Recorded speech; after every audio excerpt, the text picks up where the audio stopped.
Hello everybody, my name is Bahzad, My name is Risa. and we are here from Naked and Famous Denim to bring you the world's greatest live stream in the world, broadcasting here on the internet, on YouTube. There's going to be discussions about raw denim related topics, off-topic raw denim related topics, and whatever the heck you guys bring up in the chat. But not whatever the heck, because there's all kinds of topics that we're not going to touch with a 50-foot pole. So let us know where you guys are tuning in from, because we are streaming to you live from Yokohama, Japan, the international headquarters of Naked and Famous Denim. Risa's going to turn off her phone. Snowy's going to be here hanging out, and we're gonna get to talking to you guys. Yeah. So, what's up, Risa? We're back in Japan, as you might be able to see, reunited with our children, Yes. and can't be happier. Yeah. It's been 2 weeks and a bit, something Almost like that. 3 weeks. Almost yeah. 3 weeks. 'Cause remember 3 weeks ago on the live stream, Yeah. we're just about to Get on the airplane. Yeah, so we did a little stream, hopped on the plane, went to Montreal, then from there went to New York, back to Montreal, then we went to the GTA area for a minute, and then back to Japan. It was a lot of stuff. So we've been on the road, we've been traveling, so we got some road tales to share with you guys. Right.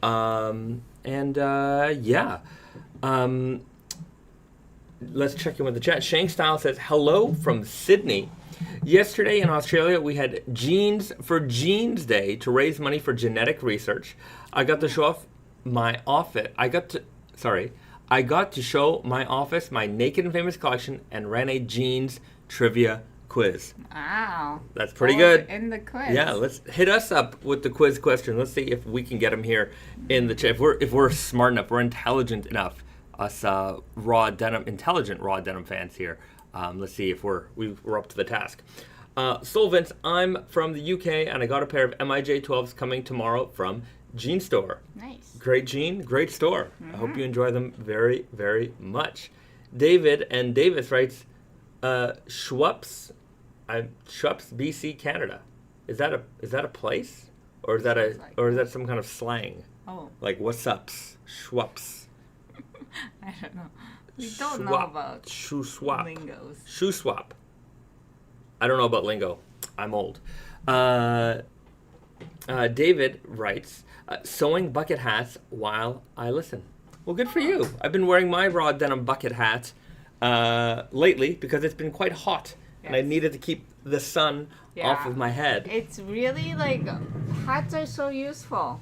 You know, I thought hats were like accessories, but in this heat, you need it. Yeah, when you got the sun. This one was made for me by my dear wife. And my hair bun is messing it up a little bit, but I always it's got enough of a brim to keep the sun out of my eyes. Yeah, it's a very small brim. I did not know what I was doing. Yeah, I still don't know, but it is a double-sided. Yeah, double-sided, so I can't reverse it. Yeah. And I always wondered why you would wear that seam on the front. Yeah, I don't know. That's meant for the back. Is it? Yes. Okay, well then, there you go. Guys, you can't see me. I know the camo is confusing you. Okay, you can see me again. Get a nice hat. We've got a lot of great denim hats. I wore this just the last couple days, but I wear I wear these guys a lot too. That's why I keep them by the door. Yeah, those ones are great. This is the 5-panel Naked and Famous denim one. This one's seen a lot of wear over the years. A great cap. I like to enjoy this one a lot. You okay, Lisa? My chair's not cooperating. Your chair's cooperating. Something like that. My monitor isn't the best mirror here. And then I've got the classic baseball cap here as well. Not as worn as this guy, but still a very great hat to own. You okay there? You got that sorted out? I'm just not happy with the chair height. All right. It's hard to. That's okay. Well, it's hard to adjust on the fly. But yeah, denim caps. I've been. These are basically my go-tos. Yeah, this one's great. The 5-panel. Yeah, the patinaing is quite nice. Yeah, It's very nice. this one was an early sample because these caps are all made in Japan, and the first samples we made, we wrote Naked and Famous on the side in English, but on the production ones we put the Japanese Naked and Famous katakana logo on them, which you can see here. You can see it there. So all the production ones have that on the side. So just a little minimal branding here on the side. Some people may not even notice that it's there. It's definitely hard to notice. You can see there. Yeah, got it there on the side. So just a couple of denim caps. Grab one. We have them on Tate and Yoko. Not the bucket cap though, because I'm a lucky guy. It's one of one. One of one. Jameson Keating writes, "Greetings, traveling friends. Just secured a bartending job. I can credit all to how good I look in my midnight slub stretch selvage." Well, there you go. Great for you. It's a good look. Jeans for jeans, saving lives. Mm-hmm. Jeans getting people jobs. Mm-hmm. What can't jeans do? Nothing. I think you can do everything. Rice W5, hello from Birmingham, UK. Still wearing the herringbone denim. A great option. Even in the summer heat, that's an easy all season wear jean. Yeah. How are the fates coming along? Yeah. If you got some updates, post them on the Instagram. That said, I haven't been as active on the Instagram lately, mostly because I've been on the road. But if you tag us, I eventually look at everything. I eventually see everything. I try to share what I can. But yeah, if you have some interesting page or something you want us to see, tag us. Mm-hmm. Naked and Famous Denim. We're going to take a look at it. And if we share a lot, we don't share everything. But if you're persistent, you might get on the Naked and Famous Denim story page, and we'll share your outfits or your fades with the community. Mojave writes, checking in from Nevada, breaking in my matcha selvage. Nice. Great jeans. Stephen Kopelcam ordered a couple of slub flannels. Can't wait for them to show up. Good choice. You know what? Let's head over to tateandyoko.com.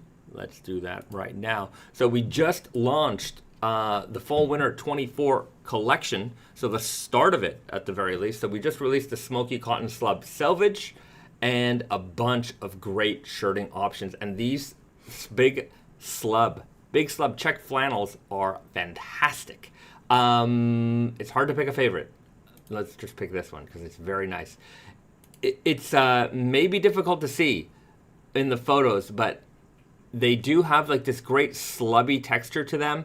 Hopefully it shows up on the camera here nicely, but it is something you will definitely notice in person a whole lot more. They've got a really fantastic texture. They're beefy, they're heavy, and I think the colors really go well with your jeans. This is like the type of flannel that you're going to have for many, many years to come. You know, this cream with the brown, great with, faded blue jeans. This is going to look, with the blue here, pairs in with the denim real nice. And then you got like a classic red, black t-shirt, dark indigo jeans, or even like light faded jeans. Mm-hmm. It's going to look great. These are very, very classic flannels that I think you'll enjoy. A little bit on the pricier side, but I think with our shirt selections these days, we're really opting for like the best of the best cream of the crop fabrics that we can find. Right. So some of the prices you might notice, hey, man, that costs a little bit more than a pair of jeans. It's true, but we are really being very selective with the fabrics, and we're just trying to deliver the best of the best. Speaking of the best, this is what I'm wearing right now. The Easy Shirt Soft Finish Classic Stripe. I love this shirt. It is so soft. It is so comfortable. And again, just a nice classic stripe. Let's take a look at it. Beautiful, classic. You can wear this for the rest of time. And it's very like smooth and soft and lightweight, so you can definitely wear it in a hot summer day like today. But also in the fall, you can wear it underneath the jacket or something like that with the layering. Yeah, it'll be great. The way I wear these shirts is always sometimes I button them up, but for the most part, my shirts are always kind of like over shirts, t-shirt, shirt, rolled up sleeve. I mean, it's just a classic fit. Never goes out of style. Whether you're casual or you're being a little bit more preppy, it works in pretty much any occasion. You know, whether you're going to lunch or going to the bank, this is an appropriate look. Mm-hmm. No, Nowadays. Yeah. Nowadays, yeah. Go to the airport in this, and you don't look like a slob. Mm-hmm. You know? Not yesterday, when we came back at Haneda Airport, because we're in like international terminal, so everybody had a long haul flights, and everybody's basically in pajamas, so like jeans and t-shirts kind of look. And then I saw a guy in like full on suits, like business suits. And I was like, wow. That's, time machine. Yeah, that's kind of cool that this guy, like, traveled in, like, actual suits. Yeah. Like, yeah. It was kind of refreshing. Right. I try not to look like I'm in my pajamas when I'm on the airplane. Yes, me too. I try not to be the pajama-est, but I want to be comfortable. Right. So, that's the whole... For me, a little bit of looser jeans. T-shirt. For this flight, I wore my chore coat on top. So I had a double heavyweight T-shirt because the long flight's going to get cold on the airplane. Double heavyweight T-shirt, and then I put my chore coat on top. I wore the chore coat the entire time. You know, a lot of pockets. Keep your passport, pens, whatever it is that you need handy and by your side. Yeah, the chore coat is good for that. Yeah. Yeah. I wore my denim jacket, the one with stretch in it, so it's kind of comfortable and cozy. Was it around here? It was around here. Oh, it's right here. That one. Yeah. Well, I wore this on the last live stream. Yeah, it's a good jacket. Yeah, it's very cozy. And then I wore, I think, Fox t-shirt and my trusted strong guy because they're loose. Yeah. And they have a lot of room in the waist, so I can just relax and lounge. But when I get up, it's just it's still a loose fitting jeans, but I look like I'm wearing jeans. Yeah. So I like to look this level, nothing lower than this. If I wore this with a hoodie, fine. Nothing with. Hoodie's fine, but hoodie does make you look a lot more casual compared to like chore coat with a t-shirt or something like that. No logos. No logos on that sweatshirt. Yeah. Although, one day I want to travel in my sweatpants. Yeah, recently I did that once on our trip to Hawaii. I wore the double heavyweight Guadalupe sweatpants. Yeah.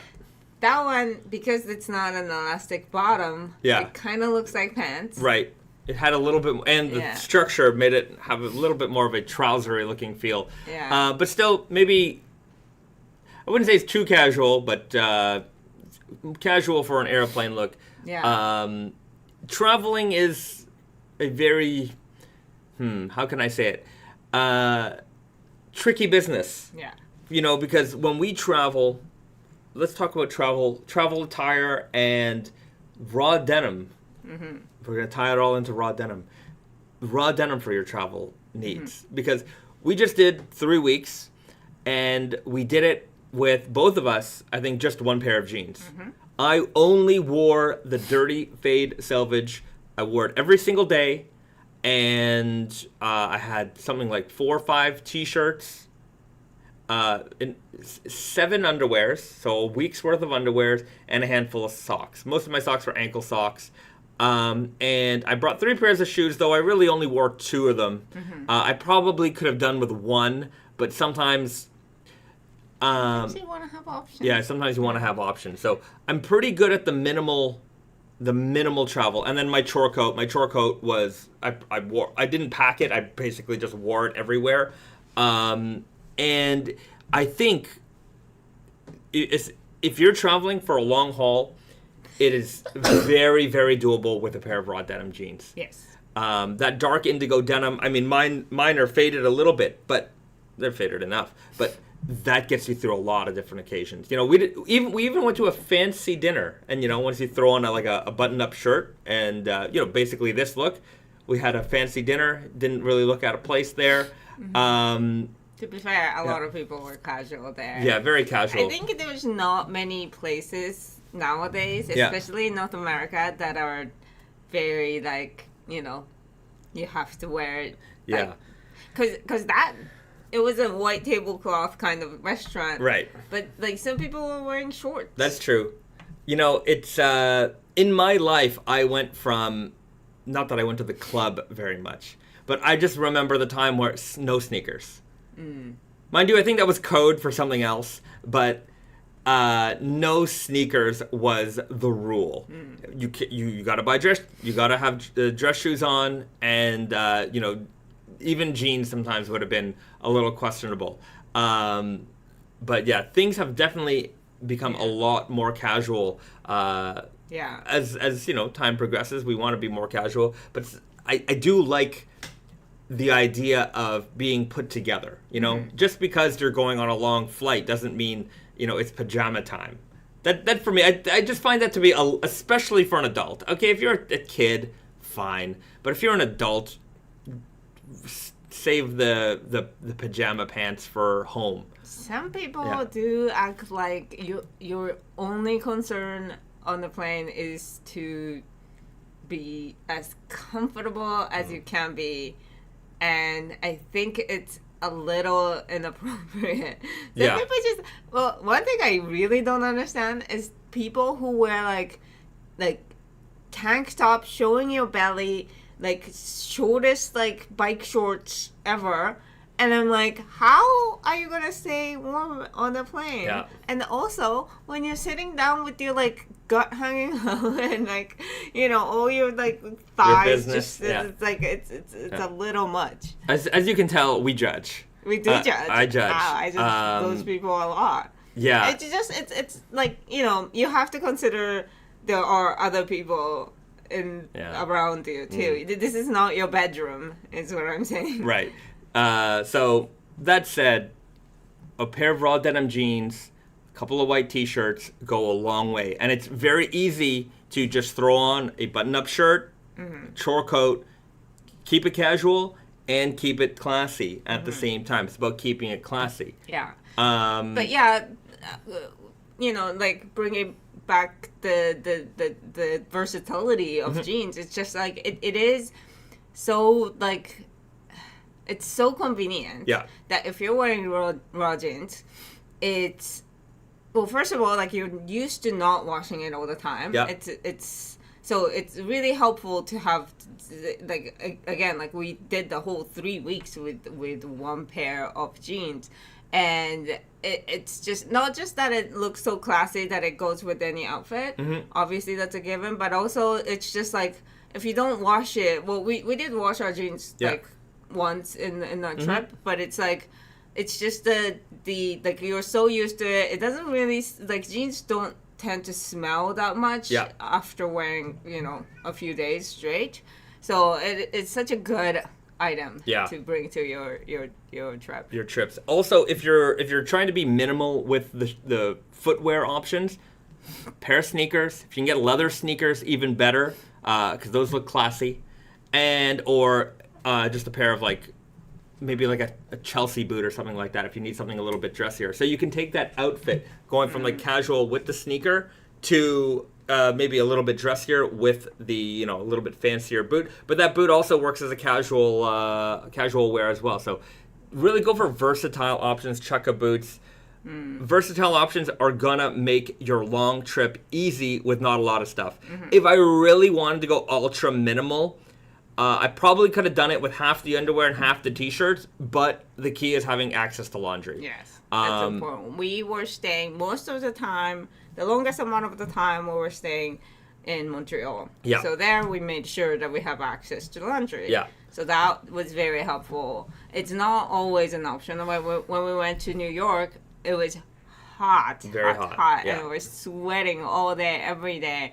And it was very uncomfortable because we couldn't wash anything and we had to, like, keep our sweaty t-shirts in the suitcase. Yeah, that's true.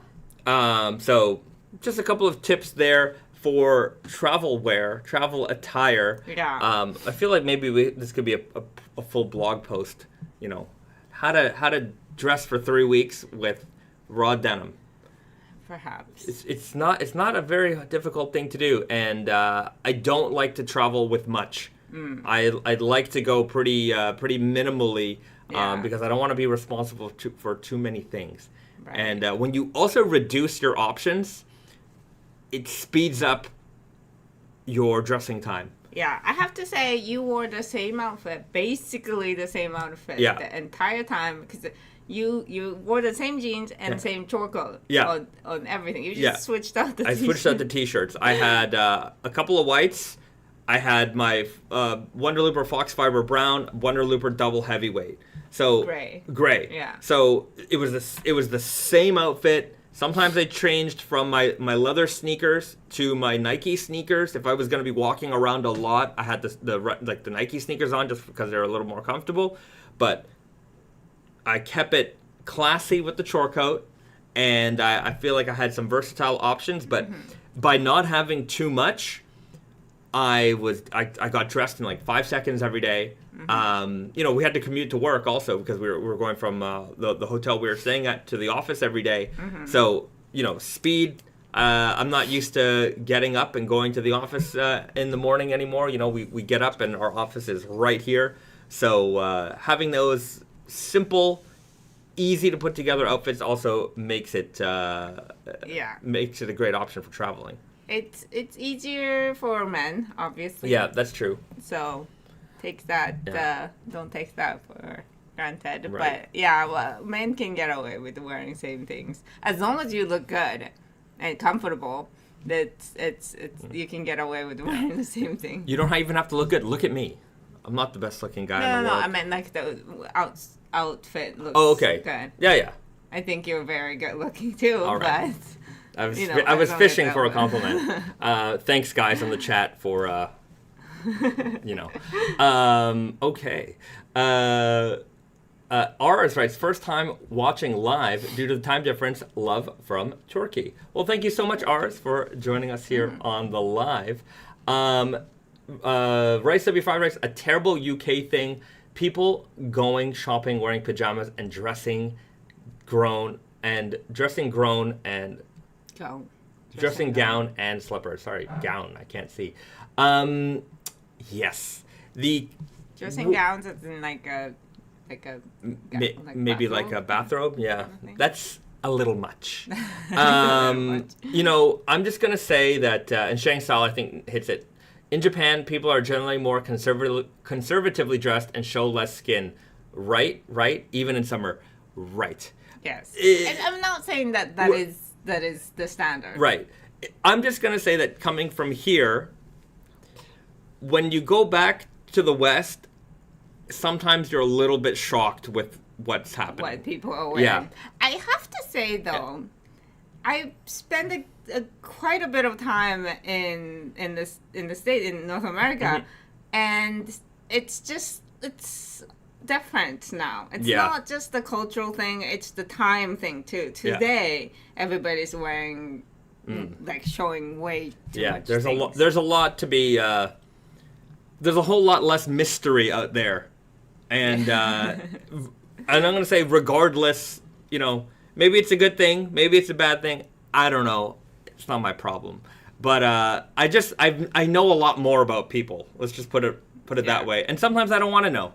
Yeah. And I guess most of the time I don't want to know. And sometimes maybe the answer is, well, then don't look. But I'm like, sorry, if it's right here, if a firework goes off in the sky, I'm gonna look, right? I don't want to look at the firework, but it's there. I'm gonna see it. That's the way it is. But sometimes I'm just a little like, I see. That's what's happening now. Yeah, and not everything is fireworks. And I'm no prude. But there's a time and place. There's a time and place. I agree. Okay. The Negotiator, appropriately named, will you guys expand longer inseam jeans? And if so, what jeans are you guys considering? Well, are we going to expand it? It depends on if you're going to buy it. It's really, it's one of those things where we had enough comments from people asking for longer inseams that we're like, okay, let's give it a shot. But just because people ask for things doesn't mean people buy things. Yeah. Those are very different things. Just because, you don't know what you want. Some people think that's what they want, and they ask for it, and you give it to them, and they're like, yeah. I was actually just making comments, because comments are cheap, but, but actions are not. Right. So if you guys put Yeah. the money where your mouth is, then the it's thing? then Then then we're gonna expand it. yeah. My feeling at this point is it's probably not going to get expanded beyond this. And it has to really be a certain amount, because otherwise it's going to be difficult for us to, especially in core, we got to keep it in stock. Yeah. And if it's not, then what's the point of even having it? If you were interested in it, and I know you're one person, so you might not be able to control how people act, but if you're interested, I think you need to get, a pair now. Yeah. While it's available, first of all, because who knows if we're gonna continue making it, and also just to vote with your actions. Yeah. So, it's just, we'll see. If it goes well, it goes well. If they sell out soon or in the next, couple of months, okay, we can see that there's some demand there. Mm-hmm. But if it's something that is going to sit on our shelves for a while, then, it's kind of the decision's been made for us. And when people ask, we can simply say, we tried. Yeah. There just isn't enough demand for it. And I have to say that 36-inch inseam is a very long inseam. Very long. Mm-hmm. Like Justin in our office, he's 6'4". He's a pretty tall guy, 6'3", 6'4". He wears our 33.5, 34-inch inseams, no problem. Mm-hmm. Like, if he wants a big cuff, he's got to go into the 36-inch inseam land. And, it's not necessary, or maybe only if he wants that big cuff. If you're over 6'4", if you're 6'5", 6'6", I got it. But if you're 6'5", 6'6", you're this much of the population. And everyone, we try to accommodate everybody, but we can't accommodate everybody. Right? Again, we can only accommodate so many sizes and inseams. And we try to do our best with the 33.5, 34. Even that, I think, is a little long because most men have like a 30, 32-inch inseam. Now, having a 33.5, 34 gives the 32-inch guys, room to cuff or room to hem. But if you're 30 inseam or 28-inch inseam, then you're cutting off a lot. And it's in a way, sometimes a waste. Mm-hmm. And not just a waste of material, but also a waste of, effort, right? Because you got to go through this process of getting those jeans hemmed. Yeah. Right? So... And also, it affects the fit, too. Yeah. It changes the fit around a bit. Fit, it would be, So, it's hard to please everybody. We try to do our best, but if you're really tall, we're trying right now. And if you're one of those people who are asking, maybe you already did buy it, you did your part. Thank you so much. And if you have other tall friends, let them know that we have these options available for them now. Pedro writes, hit that like button for 36-inch inseams. Wink, wink. Mm-hmm. Hit the like button for 36-inch inseams, or just because you like this channel. Hit the like button because you like Snowy. Hit the like button because you're having a good day. Just hit that like button. It's free. It doesn't cost you anything, and it goes a long way over here. Also, I want to say we did the Thursday release, right? Yes. How did people like it? Yeah. Did you buy on Thursday, everybody? Let us know. I think we had a pretty successful release day. It was very, the Smokey Selvedge was a very popular jean, as it seems. We had a great day in New York. We had a great day at Tate and Yoko. We sold a lot of pairs. And I think it's going to be a strong one. I think this one will be around for the next couple of, I would say by November. I'm thinking we're probably going to be pretty low on sizes here. But I really tried to stock up this season, especially with Shinigami. I'm already getting bombarded with requests on when's that coming out. The answer is probably October. Mm-hmm. Probably October. So appropriately so. Yes. Halloween. That's it. So if you're waiting for that one, it won't be that much longer. Yeah. Pedro writes, those smoky jeans look very slubby. I had to do a double take. Damn boy. Them be slubby. Mm-hmm. It's true. They're very, very slubby. Yeah. If you liked our raw cotton slub, you will recognize that texture. That is a very noticeably slubby texture. even like normies, people who don't know nothing about denim, are going to stop you and say, what is going on with those jeans? That looks awesome. And then you're going to tell them all about Slub, and they're going to be like, cool. That's cool. Hopefully they're going to think it's cool. You know, sometimes people ask you something about like a thing that you're very excited about, and then you get into it, and they're like, I shouldn't have asked that question. That happens. You really like this, don't you? Yes. Oh, it's like I was just making conversation. Yeah. Cool shoes. What are those? Hold on a second. Let me tell you about the history of these shoes. Okay. Their Wolf writes, we need that King of Slub 3 right now. Well, it's not going to happen right now, but it will happen at some point. It will definitely happen. Jack writes, when do you think the Elephant 13 will drop? That's looking like a October-ish release. Yeah. A lot of action in the October range. Because Halloween has to happen in October. We got Michael Myers Halloween, Shinigami, Elephant 13, probably some other things. I'll keep you posted. We might have a little bit of a break after August, you think? Here's how it's going to break down for the next couple of weeks.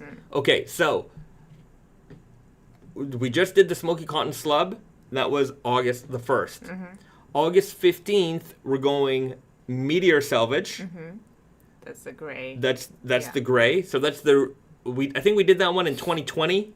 So we're bringing that one back. So something like that. That one's like a nice heathered gray. It kind of looks like a trouser, but it's a denim. I think it's a great, another indigo alternative option for you. But a great, if you don't have gray in the wardrobe, it's a great piece to incorporate. Great. It's a great gray. It's a great gray. Make gray a gray. So I tried. Bad. Didn't work.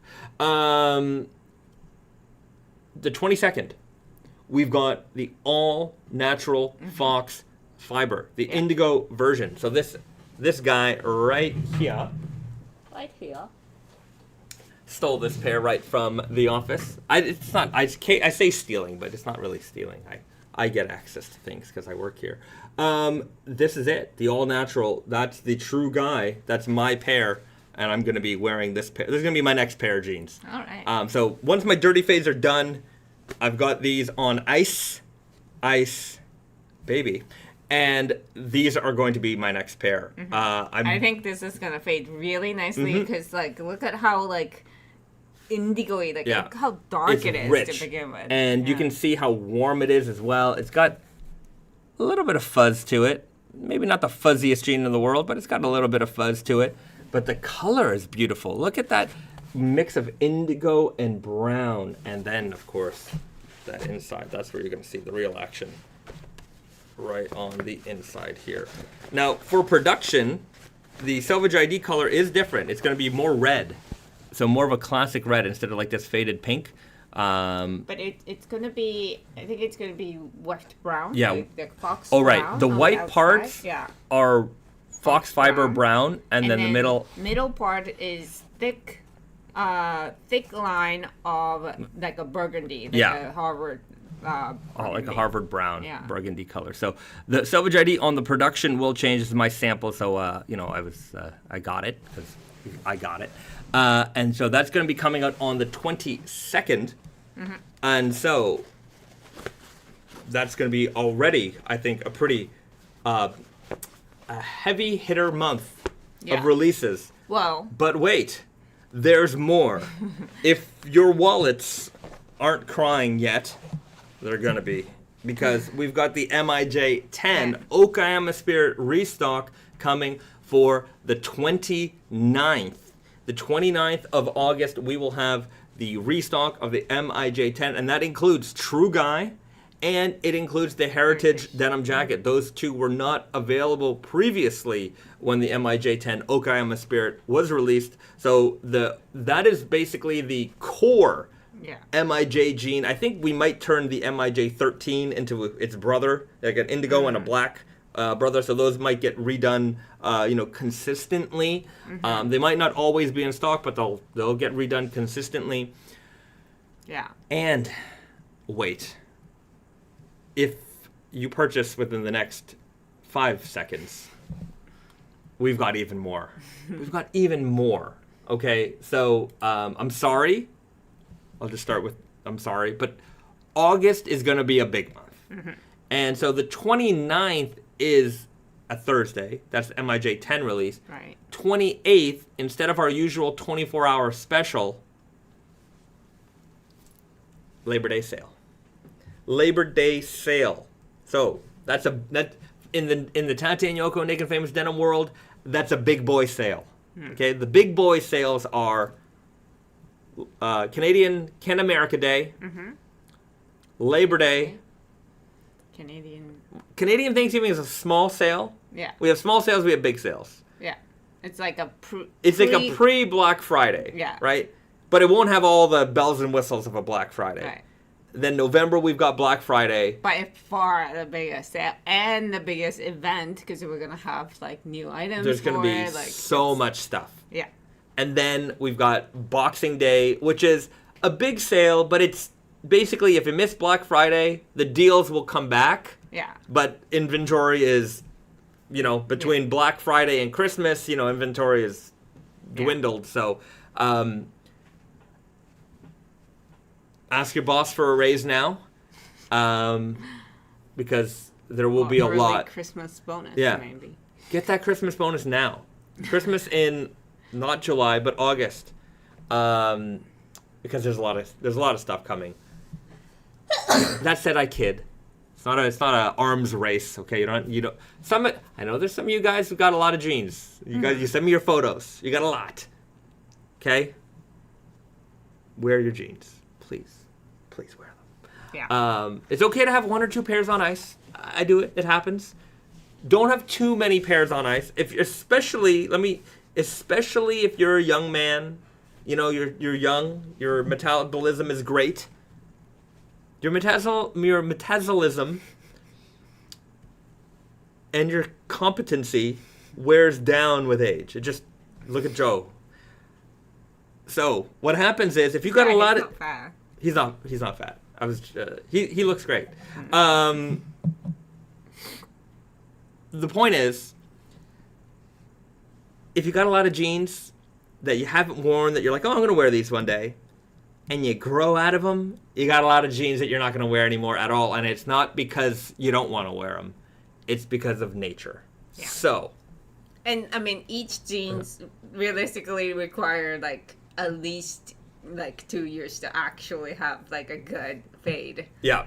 Out of it. So yeah, it's a very big commitment. Right. Adam Brown with the comment. Boom, roasted. Gotcha, Joe. Hope you're doing good. So that said, unless you're just a straight up collector with money to spare, be a little conservative with your purchases. It's a shame when you don't get to enjoy the jean that you purchased. Yeah. If your intention is to wear it, please wear it. Yeah. And going back to the schedule, we'll have new stuff coming in September as well. It's just a little bit of a heavy hitter month will be October. Yeah. So there's gonna be somebody mentioned Dia de los Muertos too. Yeah. That one's that's gonna be October. a heavy hitter. So that's and they have to come in October too. So there's so many. Yeah, October is gonna be another one. Yeah, September might be a little bit of a rest. There will be some releases. I haven't scheduled them all out yet, but there will be some Forever Black and stuff like that right. will come. It's also partially because the factory gets a summer break, and then that affects. It takes a little while. Yeah. Come a little later because we're just we'll a couple weeks getting back up to speed. Yeah, that's true. Michael writes, "Do you guys ship to New Zealand?" Yes, we do. We ship everywhere.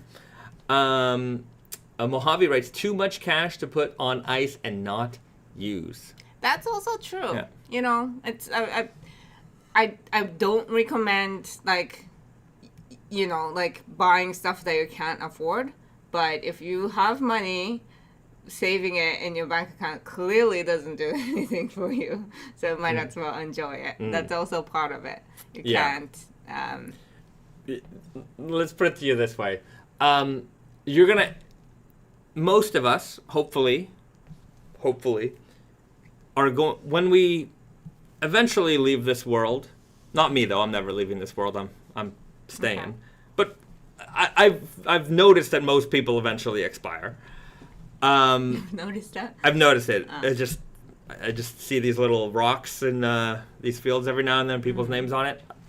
So most people expire, and most people expire with stuff, right? You're never gonna unless you're really clever.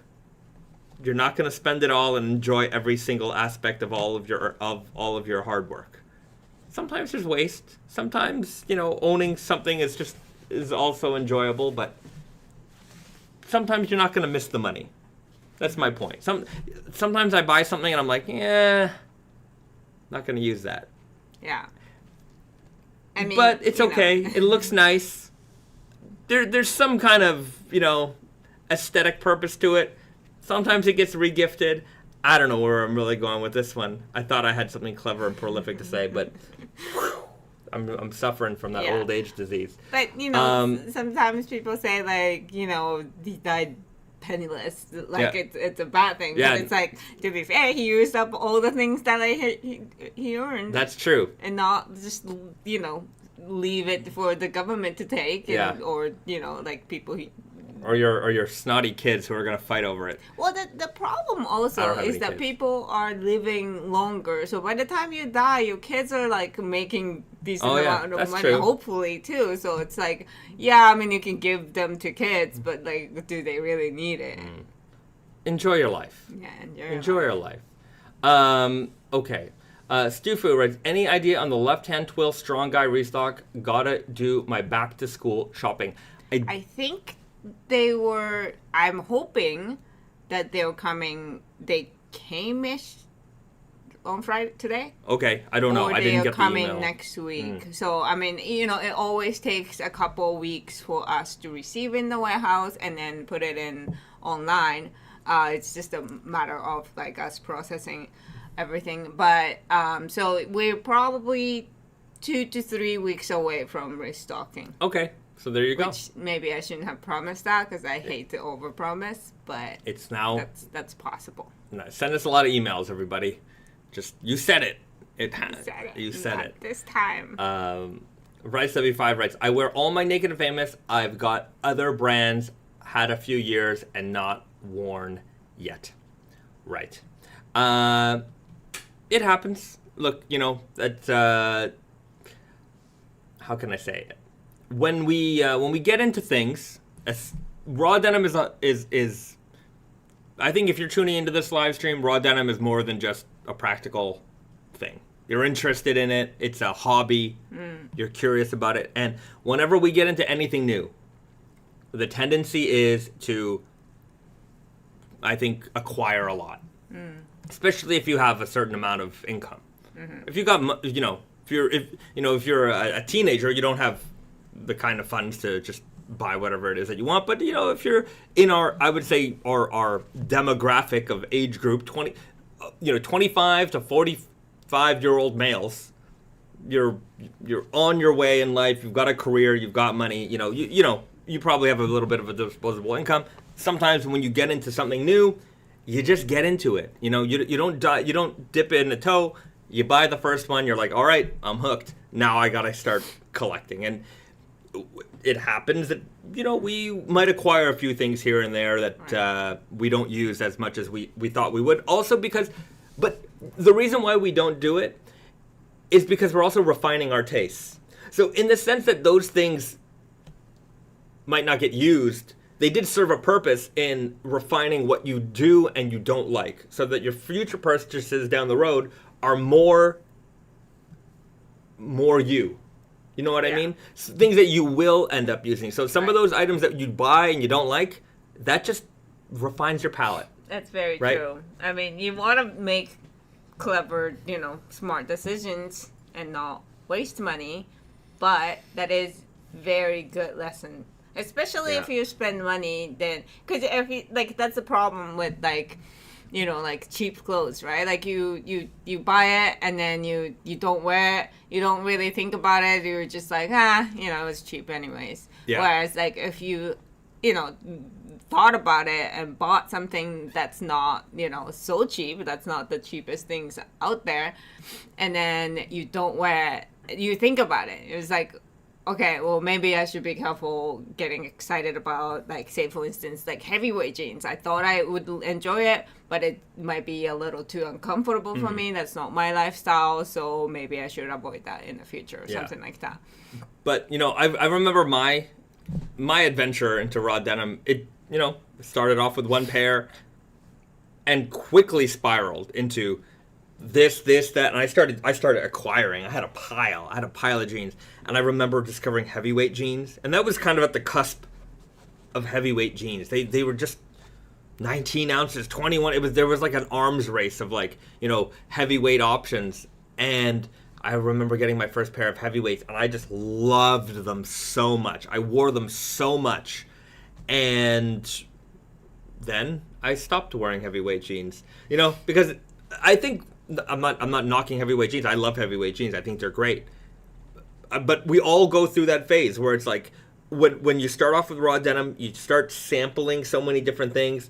I'm you usually start in the 12 to 14 ounce zone, then slubby, heavyweight, lightweight, different colors. So you start to try everything out, and I've found that my general taste is for 12 to 14 ounces. I just like things that are very versatile on a day-to-day type of thing. Whether they're I don't like things that I'm just going to wear for one season, right? That's not true. Sometimes a hot day really requires a very lightweight jean, but I tend to wear my jean every day, right? So I don't, it also makes outfit decisions a lot easier for me. So I like to wear things that are in that ballpark. So that's where I like it. That's not to say that I wouldn't, pick up a heavyweight jean or a slubby jean or a lightweight jean. I picked up the raw cotton slub, the heavyweight slub. I wore those in the summer in Japan. It's over 100 degrees here. Wore them no problem, right? So, yeah, I don't know. I just kind of know what I like, and I like. How can I say it? I know what I like, and I kind of stick to that. And I mean, once you figure out your style, it's a lot easier. And that's not to say we make all these different kinds of jeans because first we like to have fun. I think that's okay. Not everything has to match and be a perfect outfit all the time. If you enjoy wearing it, it's fine. It's if you just talk about it with other people, that it's important to have something that makes you happy about wearing that item. So it really doesn't matter. But at the end of the day, our best sellers will always be classics. Yeah. Always be core. So there's a yeah. Sometimes there's a circle. It's because you start off kind of with a core, and then you run the course of all the different things, and then you end up back at your basic. Yeah. And I feel like that's kind of where I'm at. I like very classic. Maybe this is a less than. It's a classic denim, but it's there's some flair to it. That's generally what I like. Warm toned jeans a lot. It crews. I like this one because it has that brown whiff on the inside. The Dirty Fade has a little bit of a warmer tone. Natural Indigo has a little bit of a warmer tone. I like that warmness. Yeah. But again, we try not to make, super loud jeans that are impossible to match with other items. Not clothing. There's not a lot of non-daily drivers. Yes. Yeah. Well, a every Rainbow now and West then, or gradient denim. There's some things every now and then that are a little bit more stylish. Yeah. But But that's only meant for like people who Yeah. want something clearly different, and that's their like style. Not for everybody, but yeah. Anyways, we offer a variety of options for a reason. Yeah. Carlos Ortega writes, honestly, the reason I truly got into Naked and Famous denim, brand quality over everything.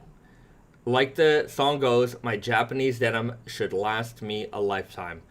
I don't know that song, but I agree with that sentiment. Yeah, I mean, I think our quality certainly, the name and the logo might catch you, but what keeps you is the quality, right? I think that's definitely, with Brandon's idea, that was definitely what he was going for with the branding, with the logos. It kind of sounds very flashy. Yeah. Right? And then you're like, wait a minute, this is the opposite of flashy. Somebody was mentioning here in the chat that their wife has a closet full of, clothes with tags on it from like fast fashion. That's flash, and that's what you would expect from flash. Like it catches your eye, it looks nice at the shop, you buy it, and you're like, right? But when you pick up a pair of these, especially when you come from the mall brand, and you're like, wait a minute, there's a lot more. Even if you don't know nothing about high-end clothing, you pick this up and you're like, this is not ordinary. Mm-hmm. This is definitely something different. When we travel, I like to go to not just when we travel, I like to go to thrift shops. I like going to thrift shops a lot. And the thing that nowadays I see in the thrift shops, as someone who's been going there for decades, now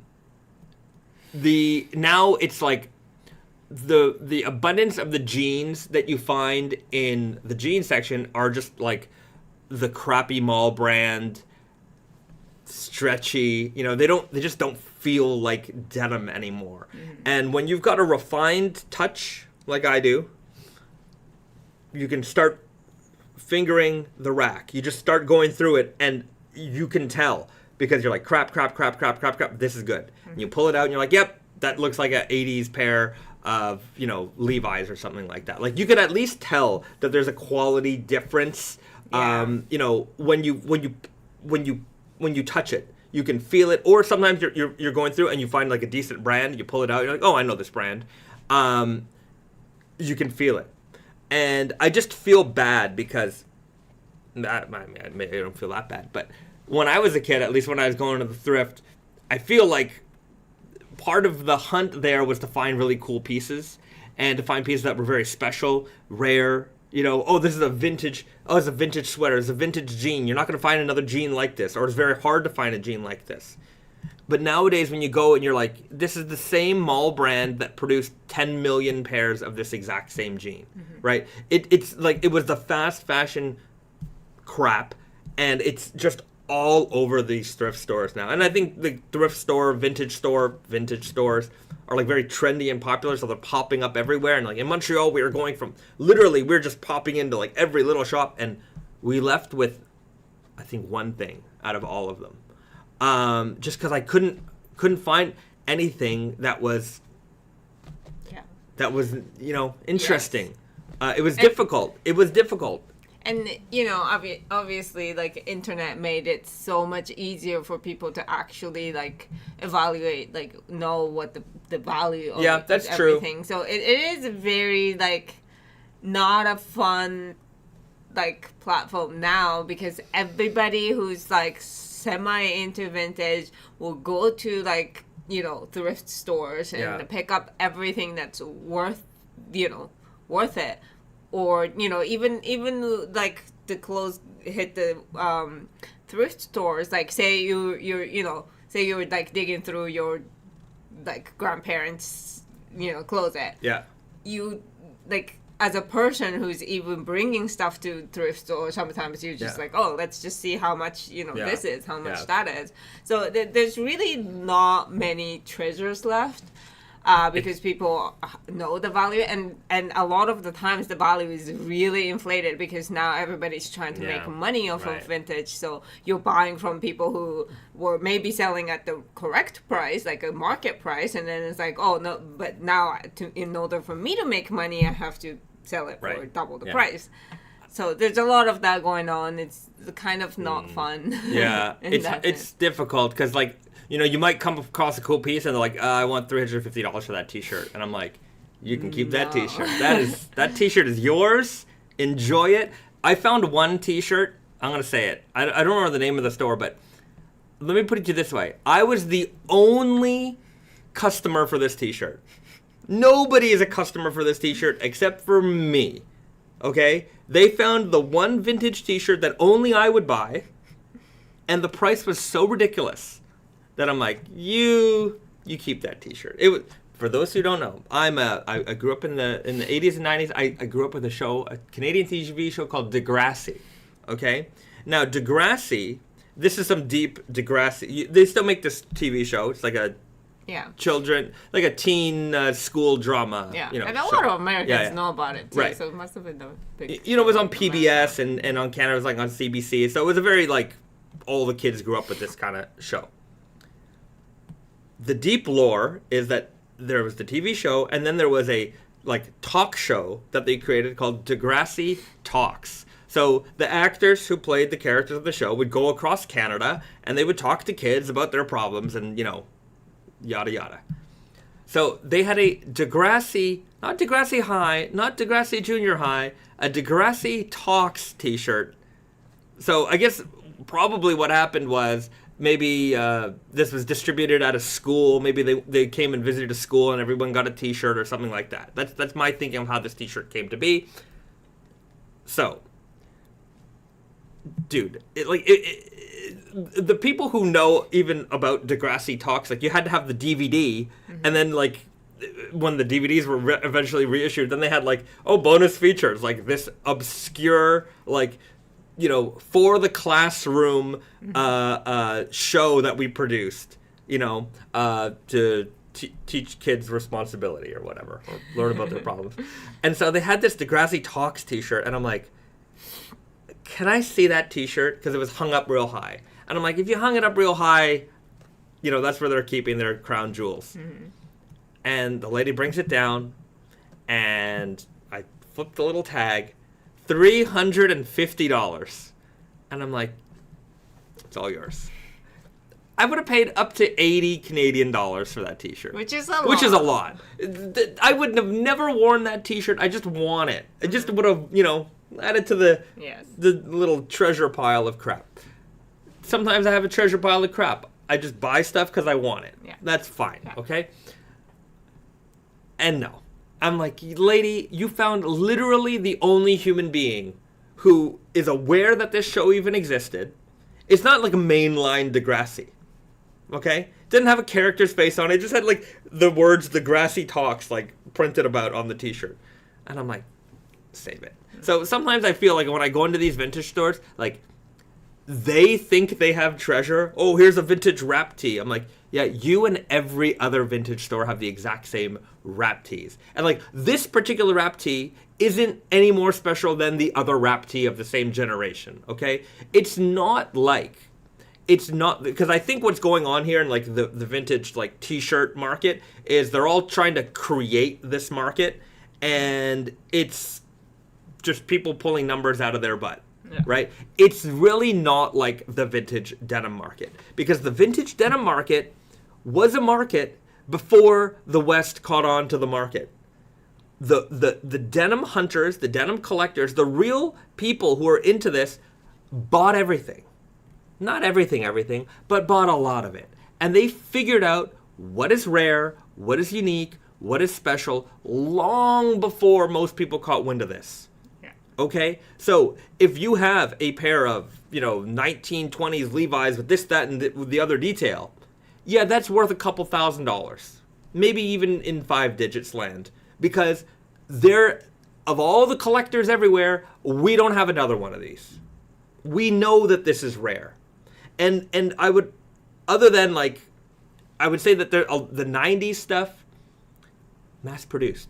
Mega mass-produced. So, yeah, you have that wrap tee. A lot of people have that wrap tee or a similar wrap tee. There's nothing particularly special about that design. It's not like there was some special artist that only did a small lot of these t-shirts. Maybe some of those t-shirts exist in the world, but there's just a lot of generic stuff, and they're asking a lot of money, and they're fooling a lot of kids. Because, I would say that the people creating the content around that stuff are saying, well, this t-shirt's worth a lot, and then there's another guy saying it because they're all kind of rubbing each other off here. Yeah. And then the streetwear kid who's into fashion is like, oh, well, that's a $400 t-shirt. Let me go and buy that. Yeah. And it's like, they got you for $400, but try selling that tomorrow. It ain't worth it. You buy yourself a vintage, a real rare vintage jean, whatever you pay for it, that is going to hold its value. Right.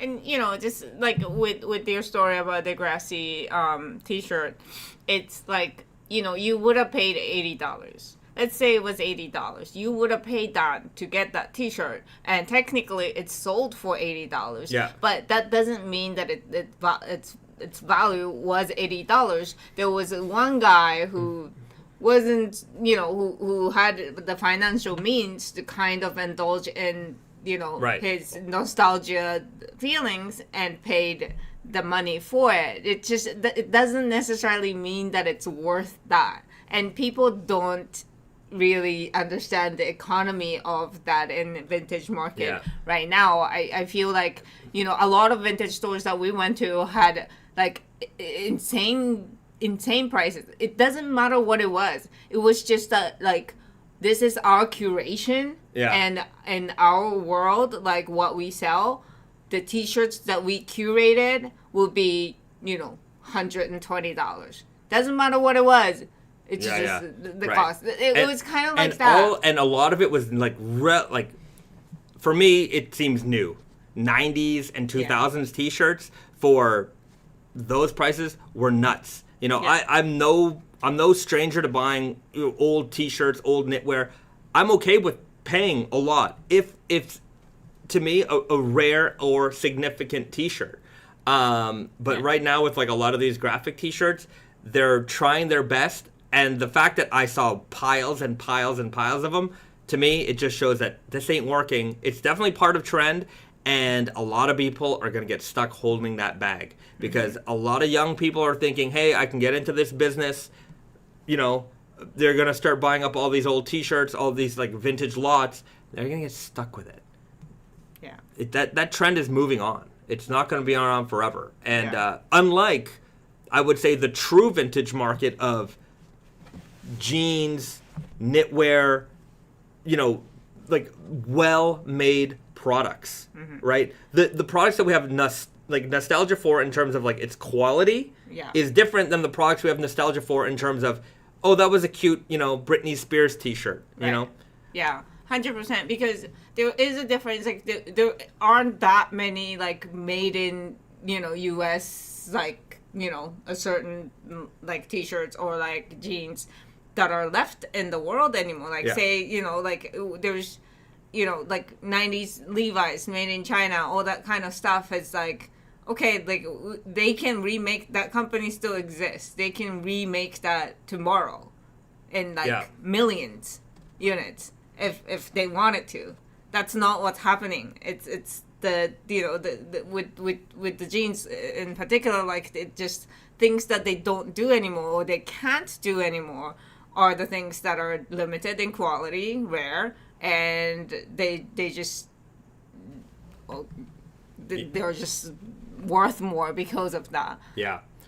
Brandon says haggling is the key. They probably would have sold the t-shirt for $80 if it had been in the store for a while. I don't think so. I have no problem haggling in some of these types of places, but we have to be in reasonable land. Yeah. Like if you put something for a price at that, because number one, they might be serious, right? If I go and say I'll give you $80 for that, that is just, it's insulting, right? There's a time and place. If I'm buying like vintage like milk glass mugs, maybe there's a place that has an abundance of them, and they want $20 a pop. If I'm buying 5 or 10 of them, I say, can you give me a deal? And they're gonna say yes or no. right?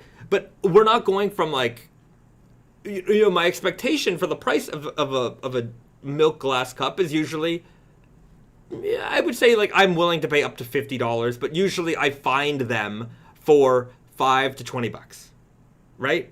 If it's a really rare one, I might spend up to $50 on one.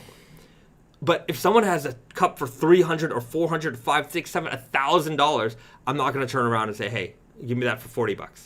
We're not even speaking the same language. Yeah. And even if they think, "Oh well, if I put it up and I know someone's going to ask me for a discount," they're so out of the realm of like what this should be priced at that I can't communicate with them. We're speaking two different languages here. So right. Yeah.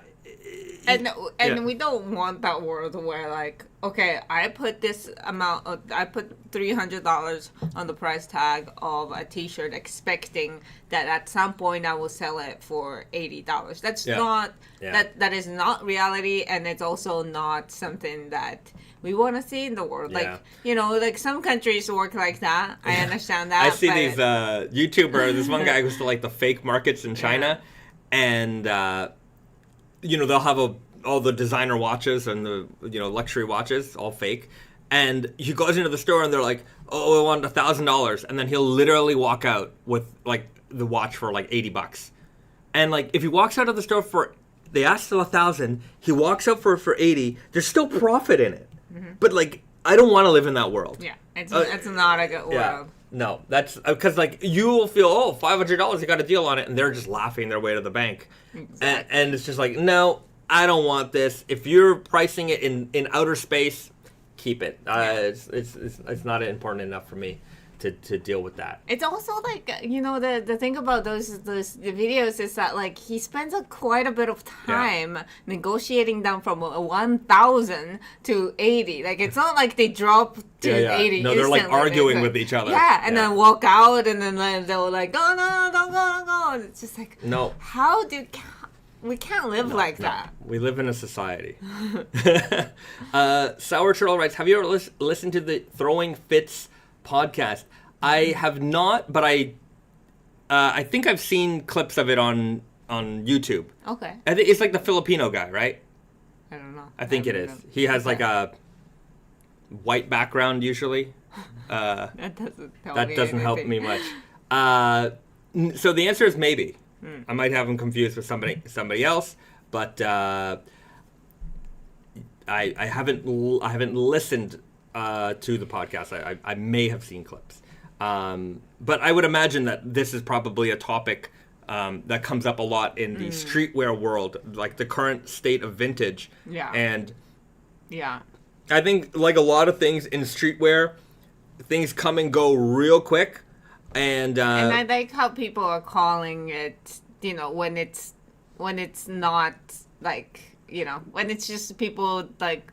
When it's not natural. Yeah. Right? Yeah. It's not natural. There's a very artificial thing to this current wave of vintage, and somebody might have sold a t-shirt here and there. Oh, this is a rare wrap tee. And I believe in rare t-shirts. I believe in them, right? But you don't all have gold, right? Right. It's like not every 80s Levi's is a winner, okay? And sometimes I'll even be out in the thrift stores here, and, they have some very ordinary, 90s, 2000 Levi's. They want a lot of money for them. And, the kids, we don't want vintage jeans. My brain, I'm old. I'm young old. The 90s is not vintage to me. I know maybe in some ways it is, but it's just... It kind of is, yeah. But it depends on what it is. It depends on what it is. Maybe you're right. But there's a certain like, to me that wasn't the heyday of the quality.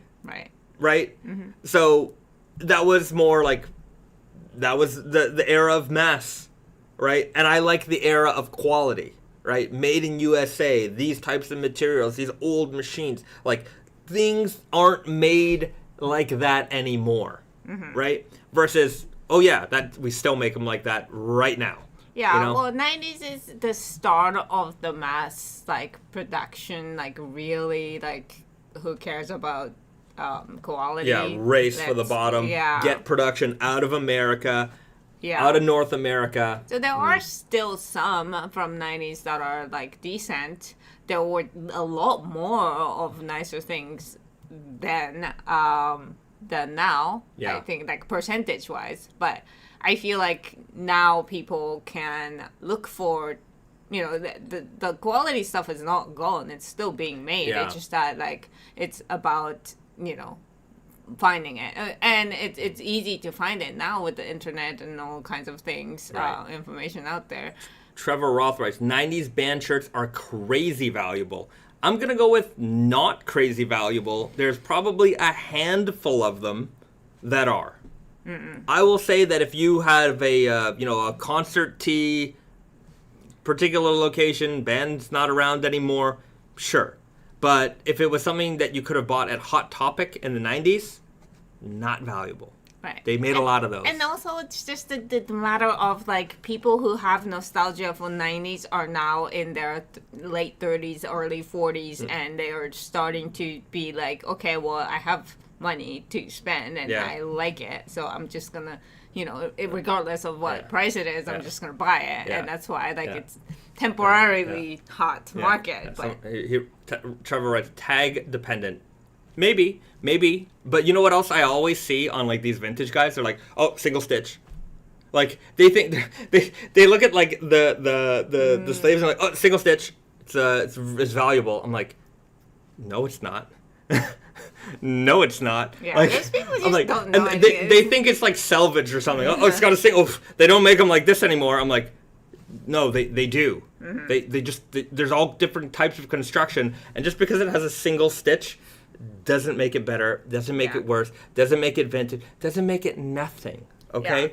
Yeah. And it's like also we all, I think we even talked about this on this, that we all saw the height of reverse weave, champion reverse weave, and the slow decline of it too. Like I think it's still going down. In my opinion, it's just people get excited about certain things, and it becomes like, oh my god, it's so valuable, and then it just the market settles. Yeah, but the real value there are like for the rare, really old pieces. Right. Like it's just like with the denim. It's but then because things like made in U.S. reverse weave, those are like really easy to catch, easy for anybody to see clearly, and then those kind of things catch on as a trend. It's just like no, made in U.S. reverse weave, it's so valuable. But they were making like millions of made in the U.S. reverse weave champion sweater.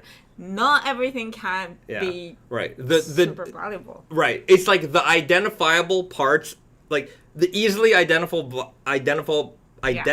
parts of vintage are what, like, I would say the surface level. That's a better. I was going to say something way worse, but surface level understanding is like, oh, was valuable. Red line valuable. Like, not all red lines are valuable. You don't know what era, where this came from. Just because you see selvage on a jean doesn't mean it's a rare or valuable jean, right? Could have been made 5 years ago. Doesn't mean it was made 100 years ago. Right, so there's a lot that people don't get in that realm, and and there's another thing that definitely goes on in this realm, because it goes on in every realm, is the circle jerk of insider trading, right? So you get one dealer who sells it to another dealer. They inflate the price, they sell it back to their friend, inflate the price, and then all of a sudden they can say, hey, we just sold these for $400. We just sold this one for $600. Look at every modern artificial market, and you're just going to see that run rampantly. Yeah. It happens in every industry, but that's what happens, right? And then it will... Somebody gets stuck with it. Yes. And then the market crashes, and then the real prices start to emerge. And if you think you have some kind of holy grail t-shirt, maybe you do. There's a couple out there. But the ones that you see just hanging there, let me put it this way. If that's such a rare, valuable t-shirt, and it's just hanging there, it ain't that rare or valuable. If it's been there for a couple of days... When you come across real, rare, valuable stuff, it's gone. It's gone. You want to buy a very special, rare, like, video game? You can't, because you're not going to find one for sale, right? And the same goes with very rare, valuable jeans. Very rare, valuable jeans come up very infrequently, and when they do, they get sold, and they get sold fast. Yeah. The people who want them, buy them, and just from my own knowledge, there's a lot of people out there who have massive collections. You've never even heard about them. They're not, they just have them. They got them secretly, not even secretly, they're just not public people, right? So there's a lot of stuff out there that is crazy, insanely valuable. You don't even know about it. And the stuff that you do know about it is just sitting there. You know, there's like the vintage store we go to around the corner from us. And, you know, sometimes they've got great prices on things. Sometimes they've got not so great prices on things. And there's stuff that I'm like, yep, I know this is going to be half price, not a long time. And usually I'm not wrong. And sometimes I buy stuff, even if it's not my size, I just buy it because I like it. But I know that, hey, this price is insane. Nobody here. And there's a lot of people who go there, and nobody's buying it. So it ain't that valuable. Catman says not NFTs though, right? No, right? The NFTs are a great... Real deal. The real deal. That was a beautiful... If you've made an investment in that, I mean, you're going to be able to buy a rocket car one day. That was... that was a promise. That was a promise. Yeah. And also, just... That was sarcasm, for those people who don't understand sarcasm. Don't forget, I just want you guys to remember all of the brands that were pushing NFTs on you. Remember that. Just remember these people who were openly trying to scam you. That's all. That's all. There was a lot of them. Yeah. I wouldn't say scam. Scam is a strong word, but they were very like eager to take advantage of the situation, knowing that this is a flash in the pan. We have to act right now to extract as much cash out of our core base. But even if they believed that this is going to be a real thing, you know, what they were doing was like, you know, just getting the graphic or whatever made, and then, you know, the cost involved with that is however low that you want it to be. Oh, of course, if you hire like a very expensive artist, it would have been a different story. But, you know, you make it and then you sell it for like exorbitant amount of money, even though it didn't really cost you a whole lot. You know, so it was just like they were trying to take advantage of the people who are fans of your brand or, you know,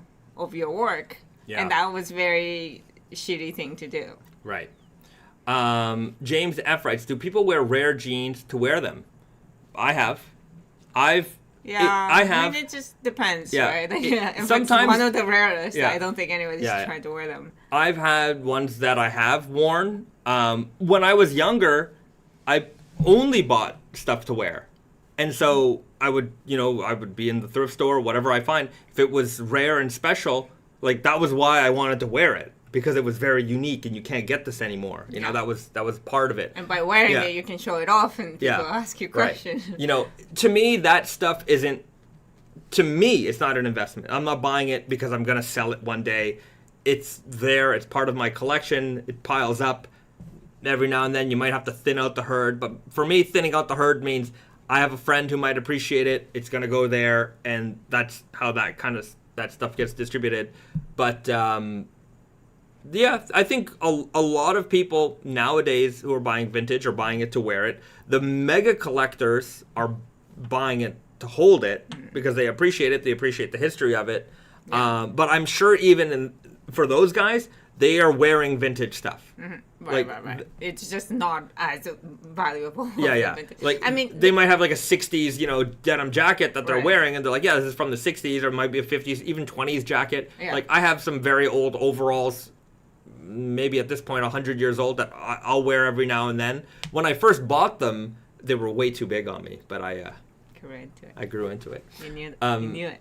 But yeah, like, with jeans, I think the most valuable, most rare jeans were like old gold mine aged jeans. So I mean, most of that would probably disintegrate if you wear it. So most people are not wearing those because cotton, degrades over time, and it's just going to fall apart on you because wearing things like put a lot of pressure on a lot of things. So that's not how it. Yeah, I have jeans that are far too delicate to be worn again. Yeah. Yeah. Oh, They're paper. Yeah. And so you have to be very careful. Especially, you have to be very careful with some things. But yeah, if they're kept, let's put it this way: if you have an 80-year-old pair of Levi's that it still has the tags on it, like they probably are wearable, but the tags are what makes it rare. Right. Don't wear that pair. Don't wear that pair. Don't do it. Because, that's what makes that rare. But wouldn't it be, like, fun if we had, like, a ton of money and it's like, oh, well, let's buy a very expensive dead stock. If I had crazy, stupid money, that would be fun. That would be fun. Like, it's kind of like sometimes I see, like, these unboxing videos of, like, here's the first iPod, and they find a sealed one and they unbox it, and it's like, it's kind of, it makes great content. Yeah. And that's why they did that. But in one way, like, I have video games where I'm like, when I was maybe 10 or 15 years ago, I bought a lot of games. Like, I bought a lot of games. And sometimes when you buy a lot of games, you don't play all the games. And so they're sealed. And they get to a point where I'm like, I've never played, like, it's been on my shelf for a year. I never opened it. I don't really feel like playing it.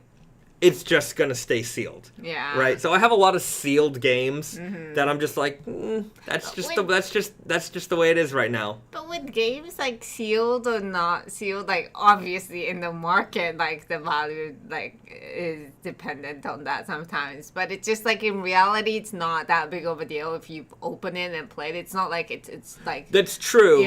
Like whereas jeans or something like if you wore it, then that's really a different thing. Like you can never go back to that original. Like, right. I don't know why sealed games. I get it because like if you think about it as far as the rarity, there's only so many sealed games. It's like sealed toys. Like toys were made to be opened, right? And to play with. So the fact that you found one, a Star Wars toy from the 70s that is sealed means that some kid did not enjoy their Christmas present. You know what I mean? Well, it just didn't sell in the store. Yeah. So that's what kind of makes it rare. But even nowadays, it's just like in modern times, we just kind of know that this is a future potential collectible. So there's just a lot of stuff that is sealed, and they're rare, but not that rare. I don't know.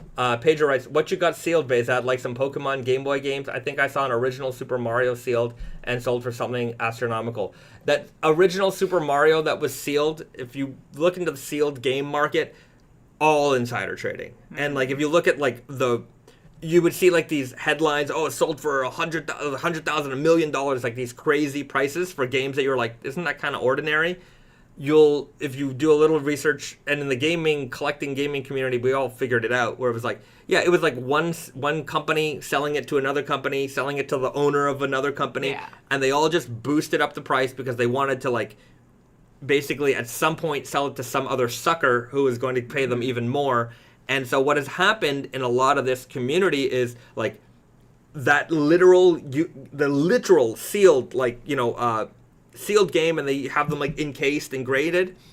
You'll see the exact same one that sold for like $70,000 and then reselling like 16 months later for like less than half the price, and the price keeps dropping. So a lot of those guys who bought into that were investors who are like, well, this is a good way to maybe invest my money. They're realizing that investment is tanking, and they're dumping that stock, and the prices are starting to come back to normal. Like, I don't have any sealed Pokemon games, but I do have them in very, very minty, fresh condition. But I do have some DS sealed Pokemon games. Hold on, you want to see some sealed games? I'll pull out a couple. Yeah, but it makes sense that like crazy amount of money things like that the people talk about, it has a different motivation behind it. Unless there's like really like money to be made, unless somebody thinks that there's that much money to be made, nobody's spending like hundreds of thousands of dollars on a thing that was worth like $20 at some point. Like it makes not even probably like $5 at some point. And it's just one of those things where it's very like people talk about it, but it's not reality. It's you know, maybe it's fun to talk about, but I really dislike that kind of things where like, you know, because you feel like a lot of like, I don't know, dreams, like things, excitement, and like people's general like, you know, nostalgia and, you know, feeling happy and all that things are involved with that like vintage market. And then, like, somebody who comes in with, like, okay, I'm just interested in making money. I have no personal attachment to this, but I have the funds, and I'm going to make more money because of this. So I'm just going to spend this much money. And then it's, like, it's kind of like, I don't know. I really dislike this, you know, like it's also like, you know, like a stock market or something. Everybody's in there to make money, so it's fine. Like that's how it is. Whereas like when you come into somebody's hobby and somebody's like personal interest world and do that, it's just very shitty in my opinion. So I really dislike that kind of trend going on. What's the rarest piece of clothing that you own, Risa?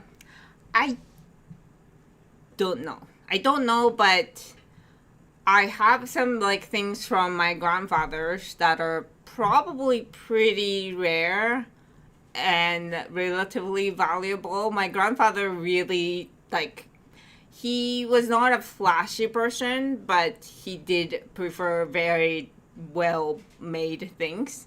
So he did it, like, you know, he passed a few years ago, but you know, when we like kind of, you know, raided his closet, basically, which is just a lot of treasure, and you know, I was able to keep some of those, and I have zero intention of selling them because, you know, it's my grandfather's, so obviously I'm not there, you know, I'm not in it to make profit, but I was able to get like a lot of like nice pieces, and I think those are some of the most valuable pieces. I don't know how rare they are, but they're relatively valuable, and it's rare to me. It's a one of one, and my grandfather wore it. So there's this suede cashmere jacket that we found. It was like suede on the outside, beautiful, and then all the lining on the inside was cashmere. Beautiful, amazing piece. He had like this cashmere overcoat, like Mongolian cashmere. Yeah, that was really great. Cool piece. Yeah, we'll have to figure out how to, you know, maybe resize it to like my mom. It was my mom, father, and she had like retailored one of his coats into like her size, and it's just like, obviously it costs a ton of money. She wouldn't have spent that much money on a new coat, but because it's so meaningful to her, like, you know, and it is a good quality thing, so like she just had it remade, and you know, things like that. Those are more of my valuable possessions. Right. Here's some of my valuable possessions. Not so valuable, but like, here's a sealed Game Boy camera. Remember the Game Boy camera? I love the Game Boy camera. Sealed. I bought it for many, many, many years ago for 200 yen. I guess they were trying to clear these out. Perfectly sealed. I like how this kid is just like, you know, it's like a passport photo with Pikachu. Yeah. I also have several Game Boy cameras. I love these things. It was my first digital camera. I think I have like 4 or 5 of these, but I like the fact that I have a sealed one. I even have a Pikachu edition Game Boy camera printer, which is a little bit rare. This is like $1.50 US. Yeah. Probably even less. Right. So that's pretty cool. Here's my original red. It's not sealed, but I do have it in a nice container, but you can see it is pretty minty fresh in there. No real damage to the box at all. So I keep my original Pokemon games all very well conditioned. Do these things have like a UV protection? I don't know, but I keep them in the dark just to be sure. So I've got my fire red. I've got my ruby. I have both ruby and sapphire, fire red, and I forget what the blue one. I don't know. They're in my mom's basement somewhere, so I got to find those. And here's some other just random. So I have the box, the double pack. This one I did open, but the games on the inside are still sealed, and they have the steel book. So this is a maybe more rare edition because you got the double pack, and I also did the same thing here with. Did I open that one?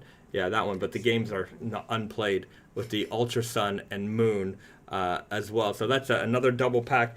You know what I found in the office the other day? I forgot that I even bought this, but I looked at my purchase history. I bought this in 2020, a Fire Emblem 3 Houses sealed.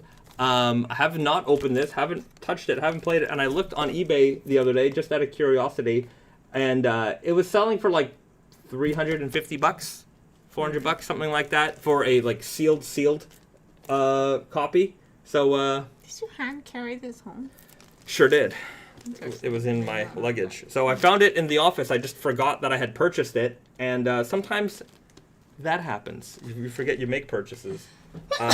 But there's just a couple. I mean, I have a lot of Xbox games and things like that. But I was a very, very big Pokemon fan growing up. So I bought them all. I caught them all. And actually, I didn't catch them all. I just didn't have the time. But I did play them for a while.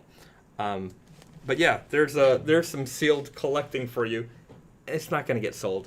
They're not for profit making. Yeah, but how, like, you just never going to open it just for the satisfaction of having it like a sealed? Correct. Interesting. It's like, I don't want to. It's too late to do it now. You've passed the point of like, I can never get it again in that condition. Well, that's probably not true, but not for something that I'd be willing to pay. Mm-hmm. So I'm just leaving it. Also, I guess it's true. You can probably get the game unsealed, used for a lot cheaper. And then I have those. Yeah. And then one day, my whoever inherits all this stuff, they'll be like, "What is all this junk?" And then they'll sell it for pennies. Yes. So that's what likely. That's what's going to happen, everybody. Yeah. So collecting is stupid. No, it's not stupid. It's a hobby. It's not. I don't know. Yeah, I don't know. It's just my mentality is all. If I have it, if it's special, if it has some kind of meaning, I'm interested in it. If it's old, I like old things. I don't know what drives me to old things, but I like old things. And yesterday we found a very old thing. This was pretty cool. Really old. Not sealed, but they did seal it for us, and we'll unseal it for you. But a 1933 Sears Roebuck & Co. catalog. They, for some reason, had it labeled as a 1985 catalog. And we were like looking at it, and I'm like, this is not the 80s. No way, this is 1985. Yeah. I was like almost alive in 1985. Yeah, and I'm like, this is not the 80s. I'm like, we had TVs by then. There are no TVs in this catalog. It took me like 2 seconds to be like, they got something wrong. And so, it's very dusty, and the pages are very delicate. But let's, I want to find the denim stuff.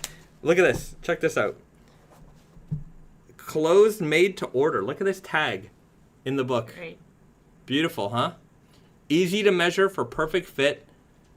Boom. That's the thing. We look at like online shopping as like this new futuristic thing, but it's just catalog shopping, right? And catalog people would buy from the catalog. This is how most people bought things back in the day. You wanted anything, you bought it from the catalog.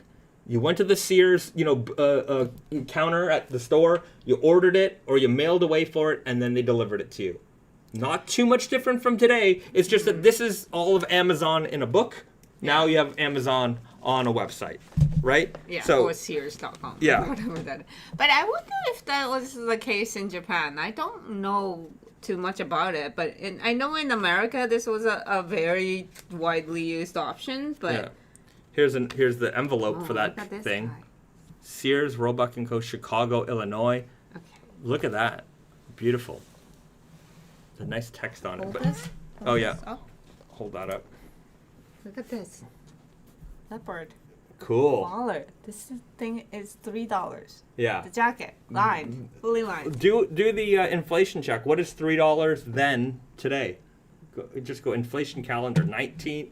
1933. Yeah. Yo, Garrett just joined the chat. The G-Dog is in the house. G-Dog is his code name at the office. But I found some great denim options in here as well. Hold on. Let me find it. What was it? $3? $3.89. Wow, look at these. This is great. $3.89 in 1933 is worth $94.01 today. Well, there you go. Here, look at this. They have Popeye and they have Mickey Mouse ties. I do not want to rip this live on air, but let's check that out. Cool, eh? And look at the illustrations. Really wonderful. 23 cents for a child's tie with Mickey Mouse on it. The best thing about this catalog is that everything is like drawings. Yes. Very high quality drawings. None of these are pictures. I guess pictures were way more expensive back then. And it's just so well done. Yeah, I just want to say that even the boys were very thick back then. Look at that. That kid had muscles, man. That kid was going to the factory to work. You know? Hold on, Snowy. You got to give us some space here. That was a working child, and that's just the way that's the way things were. 85 cents. Looks for that short coat over there. Beautiful. 85 cents. Wait a minute. Yeah. Let's do the calculation. 90% grits diet. Yeah, this is what these kids are eating. 85. 85 cents is $20. $20.50 right. today. Can you get a chore coat today for $20? On sale from Forever 21 or whatever, maybe. Maybe. But these are like, I'm sure these are made in U.S. Yeah. So here's the description of this Hercules Junior extra heavy 8-ounce white back blue denim. You know, white black. I started using that terminology when I started reading these catalogs. Every now and then you might see like a product copy where I call it like white back or like black back or red back blue denim, and that's because that's how they used to describe denim back in these days. So I really enjoyed that. 2 cut oversized double lined suspenders. I guess they're explaining the overalls here, but yeah, just awesome. 85 cents for a pair of tough working jeans. And hold on, let's find some more cool stuff in here because quarter. Look at we gotta show those. White pants. Yeah. Here's the man size. The man size strongest overalls made. They say. Oh boy. I'm nervous. Yeah. Look at that. $1.45. America's best overall value. Get it? That's a great play on words there. Super thick. Look at those wide cuffs. Strongest overalls made. Sears ironclad guarantee. Pretty cool. My mom used to work for Sears back in the day. So not this back in the day. Not this back in the day. But yeah, mill shrunk 2.2 weight reduced to 69 cents. Heavy 2.2 weight white back indigo blue denim. I don't know what that means. 2.2 WT. Sorry. Heavy 2.2 WT. I don't know what that means. Mill shrunk 2.2 weight. I don't know what that means. I've never actually seen that term before. Mill shrunk. I mean, it probably means sanforized, but I don't understand what the 2.2 weight reduced means. So that's interesting. You've got the Western style copper riveted shrink proof 8-ounce denim. So this is 1933, and we're still talking about 8-ounce denim as like the durable material.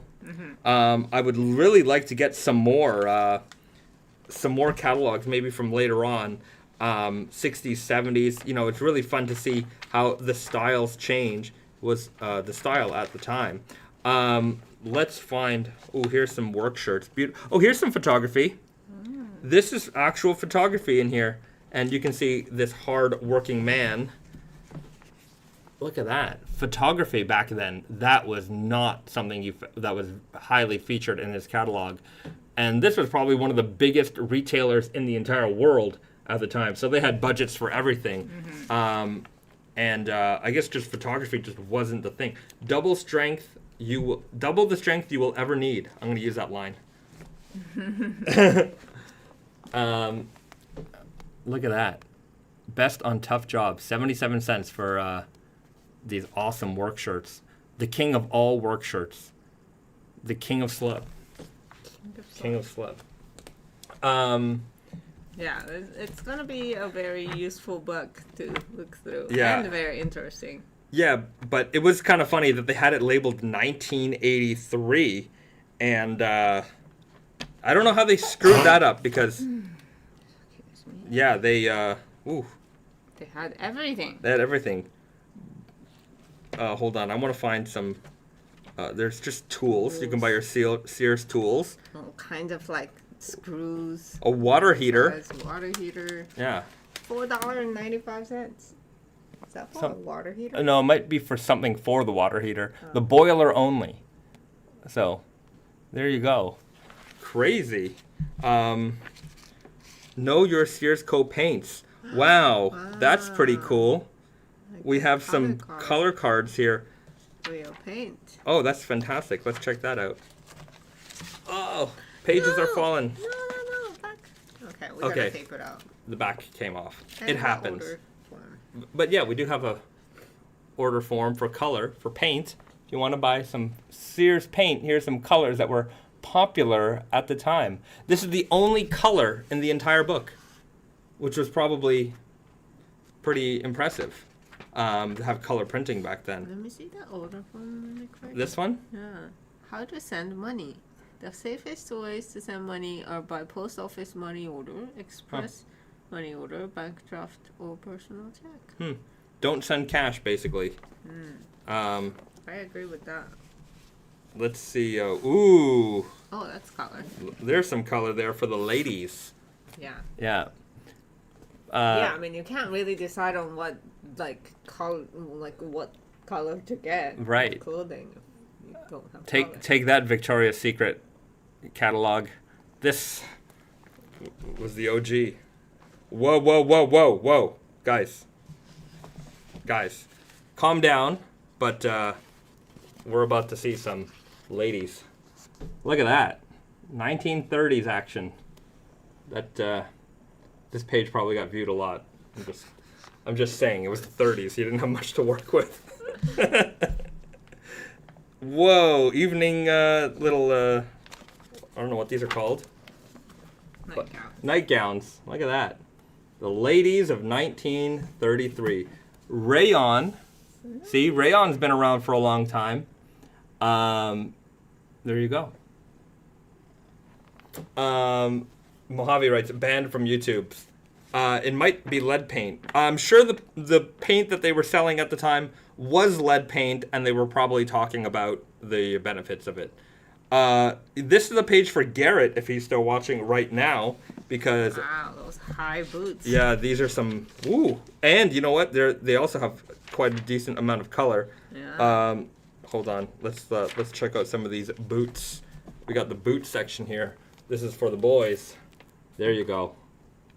Wow. $8.50. That seems like probably a lot of money at the time for that. For work or sport. Those are some high boots. I like how you're showing like women in lingerie and boots. Yeah, this is the stuff men at the time really enjoyed. I think you're speaking to men today. I am speaking. That's it. We haven't changed very much, Boots and babes. That page is a little ripped out. But as you can tell, which page has got the most work? Boots.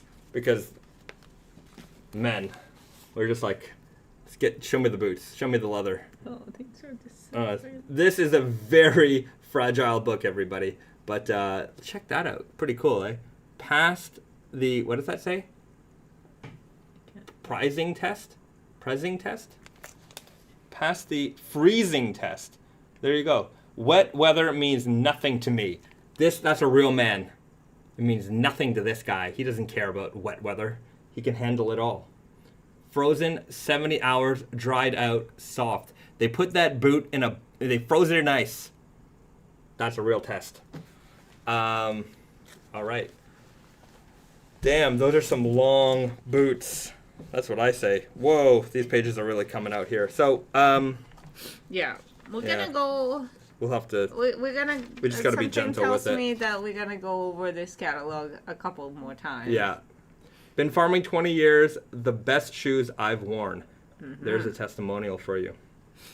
So yeah, these are some just fantastic things, and our love of vintage and old. Look at that.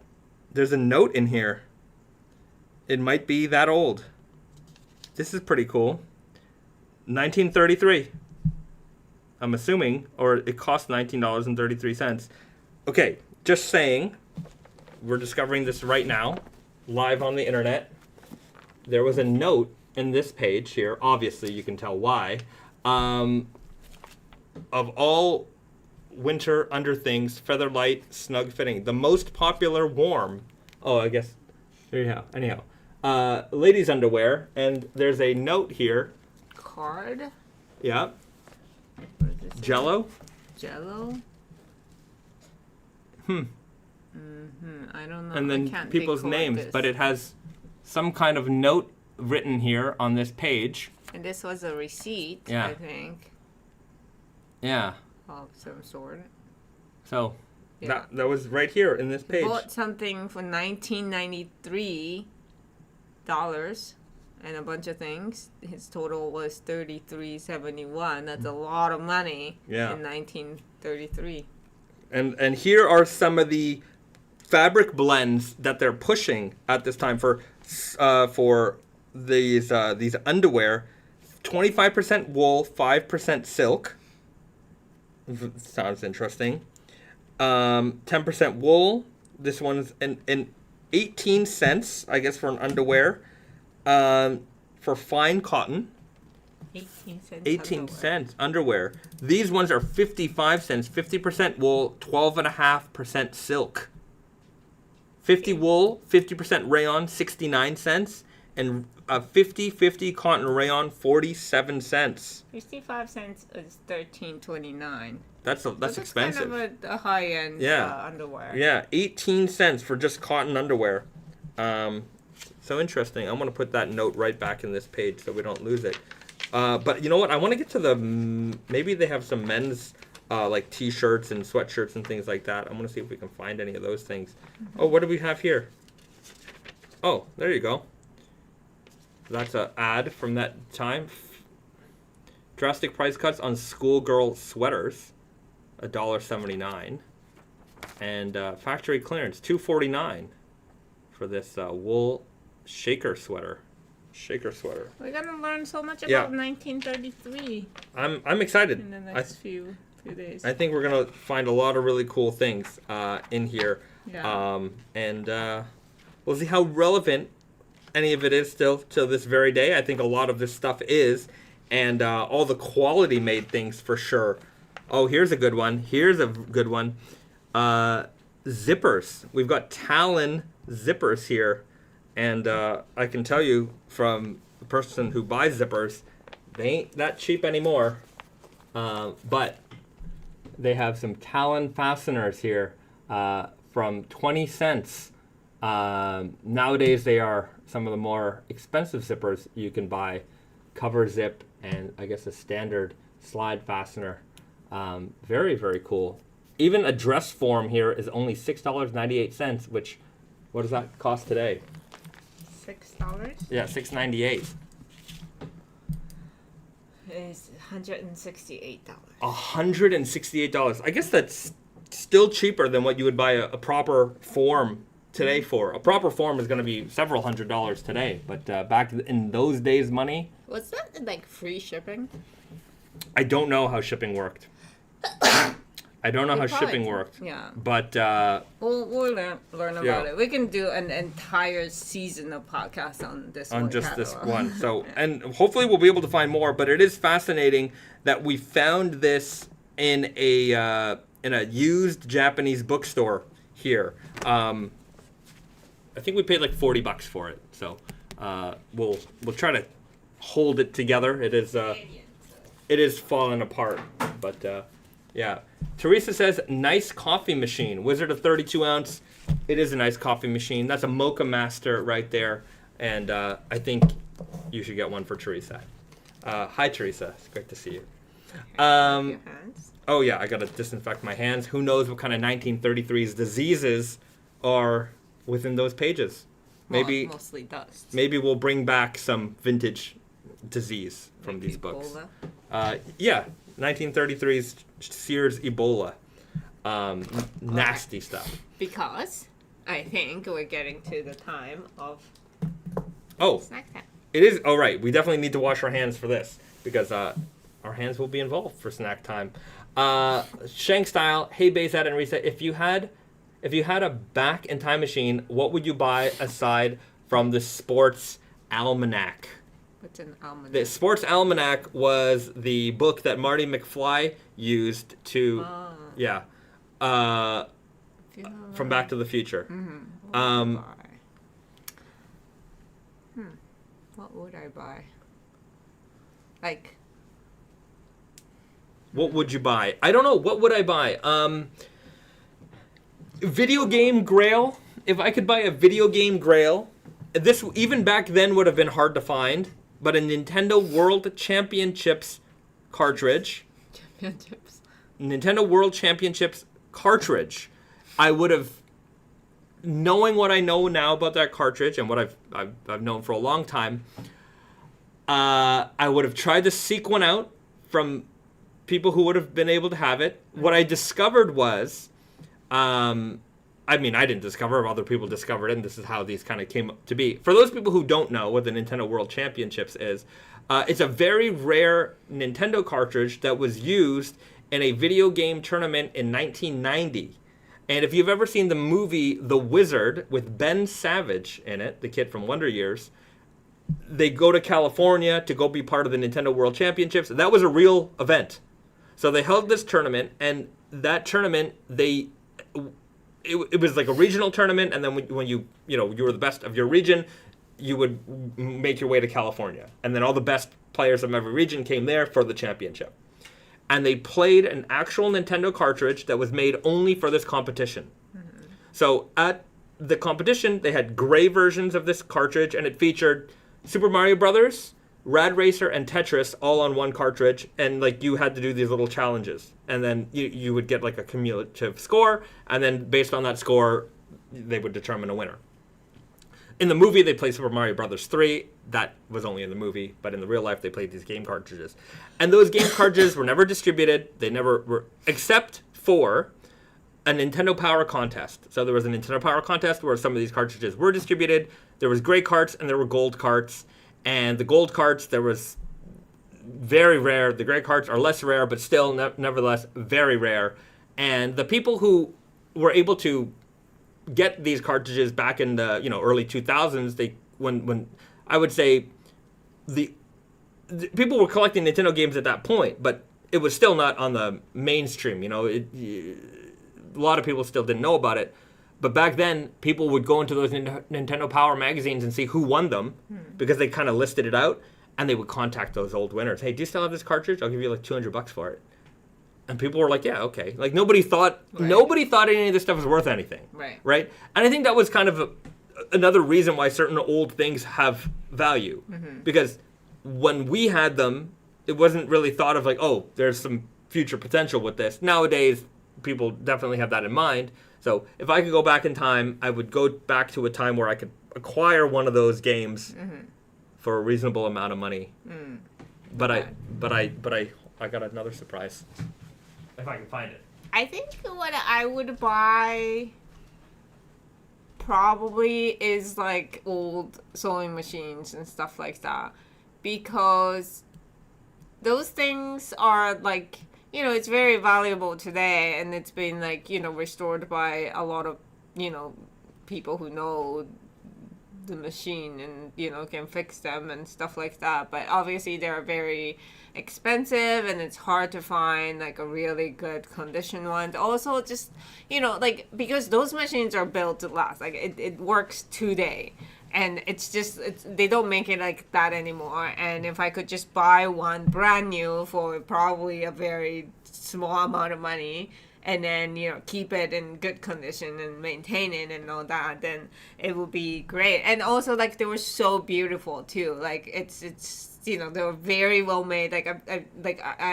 We have one. We have one from my grandmother, and, you know, each one has like hand drawn, like, you know, like designs. Yeah. And it's very unique, and it's wonderful, and it's like I would probably buy some of those things. Right.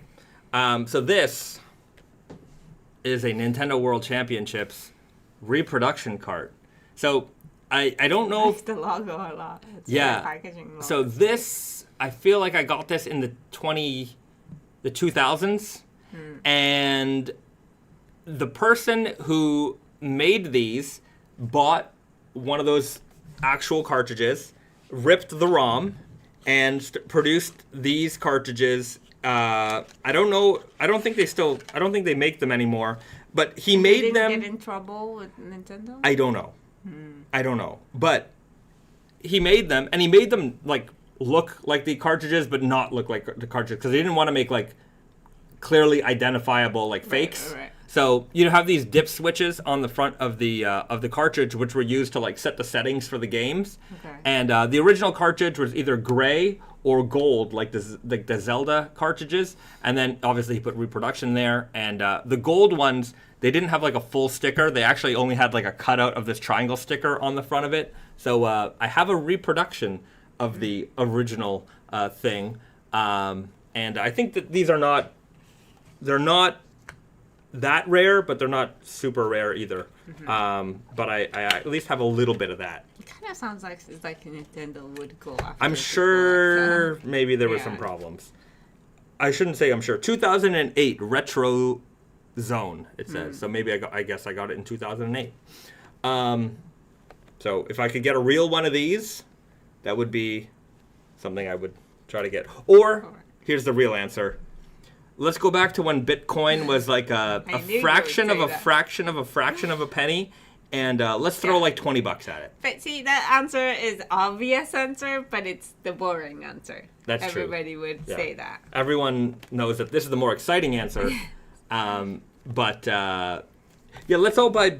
Let's all invest in Apple when it was exactly. I was just gonna say, like, because I couldn't think of anything. I was just like, it's like what, you know, Microsoft, Apple, you know, whatever, like, you know.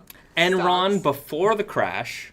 Let's just like hit everything right at the peak and then dump right when it's time to dump.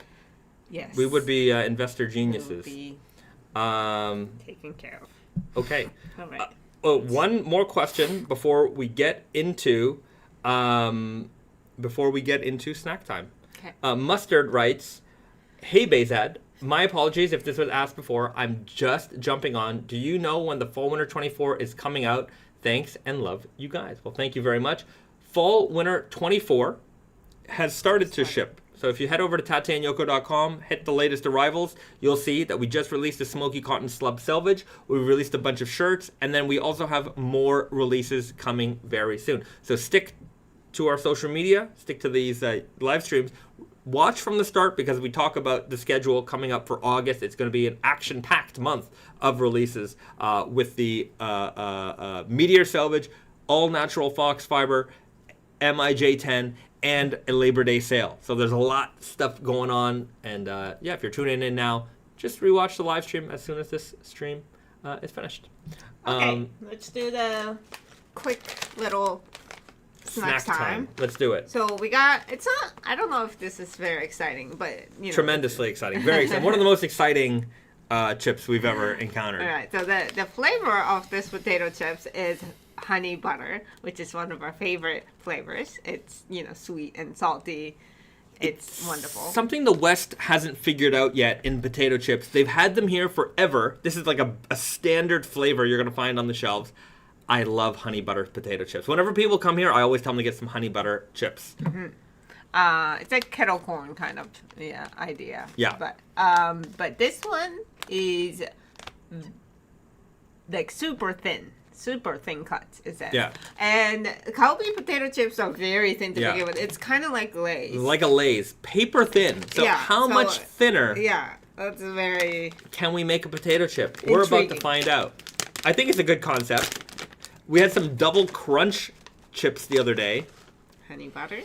Honey super and butter. Sweet right off the bat. It doesn't look so thin, to be honest. Yeah. It doesn't... Normal. It looks kind of normal. Hold on. It's like very crinkly. Maybe they're so thin that they can't stay flat. Yeah, it's very crinkly. I mean, like a lot of chips are kind of like this. Like it's just. They're also kind of see-through, right? So, but I mean, Lay's are see-through. Right. So hold on. Okay. So the difference between the regular Calbee potato chips is that regular ones are not like kettle cooked kind of style. Yeah. This is a little bit more crunchier. Yeah. Because I think with the thin. Yeah. I think because they're so thin, they don't hold their shape, so they kind of fry up real fast and get a little bit hard. So it is kind of a neat idea. I don't know if I'm going to be running back to this just because of its thinness, but I would say that they are thinner. Thin, like more hard. Yeah. Whereas the regular Calbee potato chips are thin, but like flat. Less crunch. Less crunch. So thin, more crunch. That's what you're getting with this. Interesting. I mean, I kind of find it amusing that somebody at like Calbee HQ was like, I got an idea, guys. Yeah. We'll make them thinner. And put them in the smaller packaging. Yeah. And sell it for more money. Yeah. I mean, we bought it to it. Yes. They're fine. They're fine. Yeah. It's not mind blowing. No, not earth shattering. I would say that I do appreciate this size of packaging and even the shape of the packaging because I like the shape. Yeah. It sits nicely on your table if you just want to snack on them at your desk, and more packaging should be like this. I agree. I'm gonna give the packaging a high score because sometimes as a snacker, as a chip snacker at my desk, I don't want that big old bag of chips. It looks a little sloppy. And I don't want to have to do this things. Turn the bag into a bowl type of thing. They've already done it for me. So I'm going to give high grade, and I'm going to give an A+ to the packaging. Okay. A B for the chip. It's good. It's good. What happened to your rating of out of 10? Every week I'm going to have a new rating system. I see. Yeah. You're going to run out of it very quickly. It's 3.5 sneezes out of a dozen. I don't know. We'll figure it out. But I do like the packaging. The chip is fine. The chip is good. It is I would say, a standard honey butter flavor. If you have an Asian grocery store near you, find Calbee honey butter potato chips. You will not be disappointed. You will be overjoyed. I love honey butter chips. It is part of the reason why I gained a lot of weight over the pandemic period. I would basically down a bag of those every day. I wouldn't call them addictive, but they are delicious. So if you like delicious foods, then you will like that. Yeah, it's only 40 grams in this bag. 40 grams. Preston asked how many grams? 40 grams. 6 Trill writes, I missed you guys in New York City. What are the chances you'll do another USA event within a year? I'm going to go with there's a good chance. I know that... Within a year. Yeah, I mean, I know Garrett and Terry are headed down to the New York store. I don't know if they'll do an event. But I know they'll be in stores, so if you want to come and say hello to Garrett and Terry, they'll be around. There might be some kind of Christmas event. Usually, I know Brandon goes down around Christmas time. Christmas or January, there'll be another event. Yeah, so there's more opportunities to come and see us. We're always around. And Craig writes, I worked at Apple in 2007. I bought stock at $60 a share. Wow. You didn't even have to go back in time to make a great choice. You did I hope you still have that. Yeah, I hope you're a trillionaire now. Trillionaire Craig is what we're going to call you going forward. All right, everybody. I think we had a fun live stream here. We kind of covered a lot of different topics. How to pack for traveling. We got some vintage talk with the clothes and collectibles and what makes vintage valuable. We've got snack time. We got video games. You name it, we covered it here on the greatest live stream in the history of all live streams throughout time and space. The Naked Famous Denim live stream brought to you by Naked Famous Denim, the makers of these milk glass mugs, which are available for purchase on tateandYoko.com, as well as jeans, which is what we're mostly known for. Not just the mugs, but jeans as well. We'll be back again next week. Same time, same channel, with some more fascinating topics to talk about. Raw denim related and raw denim related topics. Topics related to raw denim. And fashion raw denim. Yeah. Raw denim. We're gonna talk to you about the old catalog again. I'm gonna be browsing through it. We're gonna go over this weekend. That's it. So everybody, have a wonderful weekend. Thank you for spending your time with us. We'll see you again real soon. Do something nice for yourself and do something nice for somebody else. And that's it. Have a nice weekend. All right. See you later, guys. Bye-bye.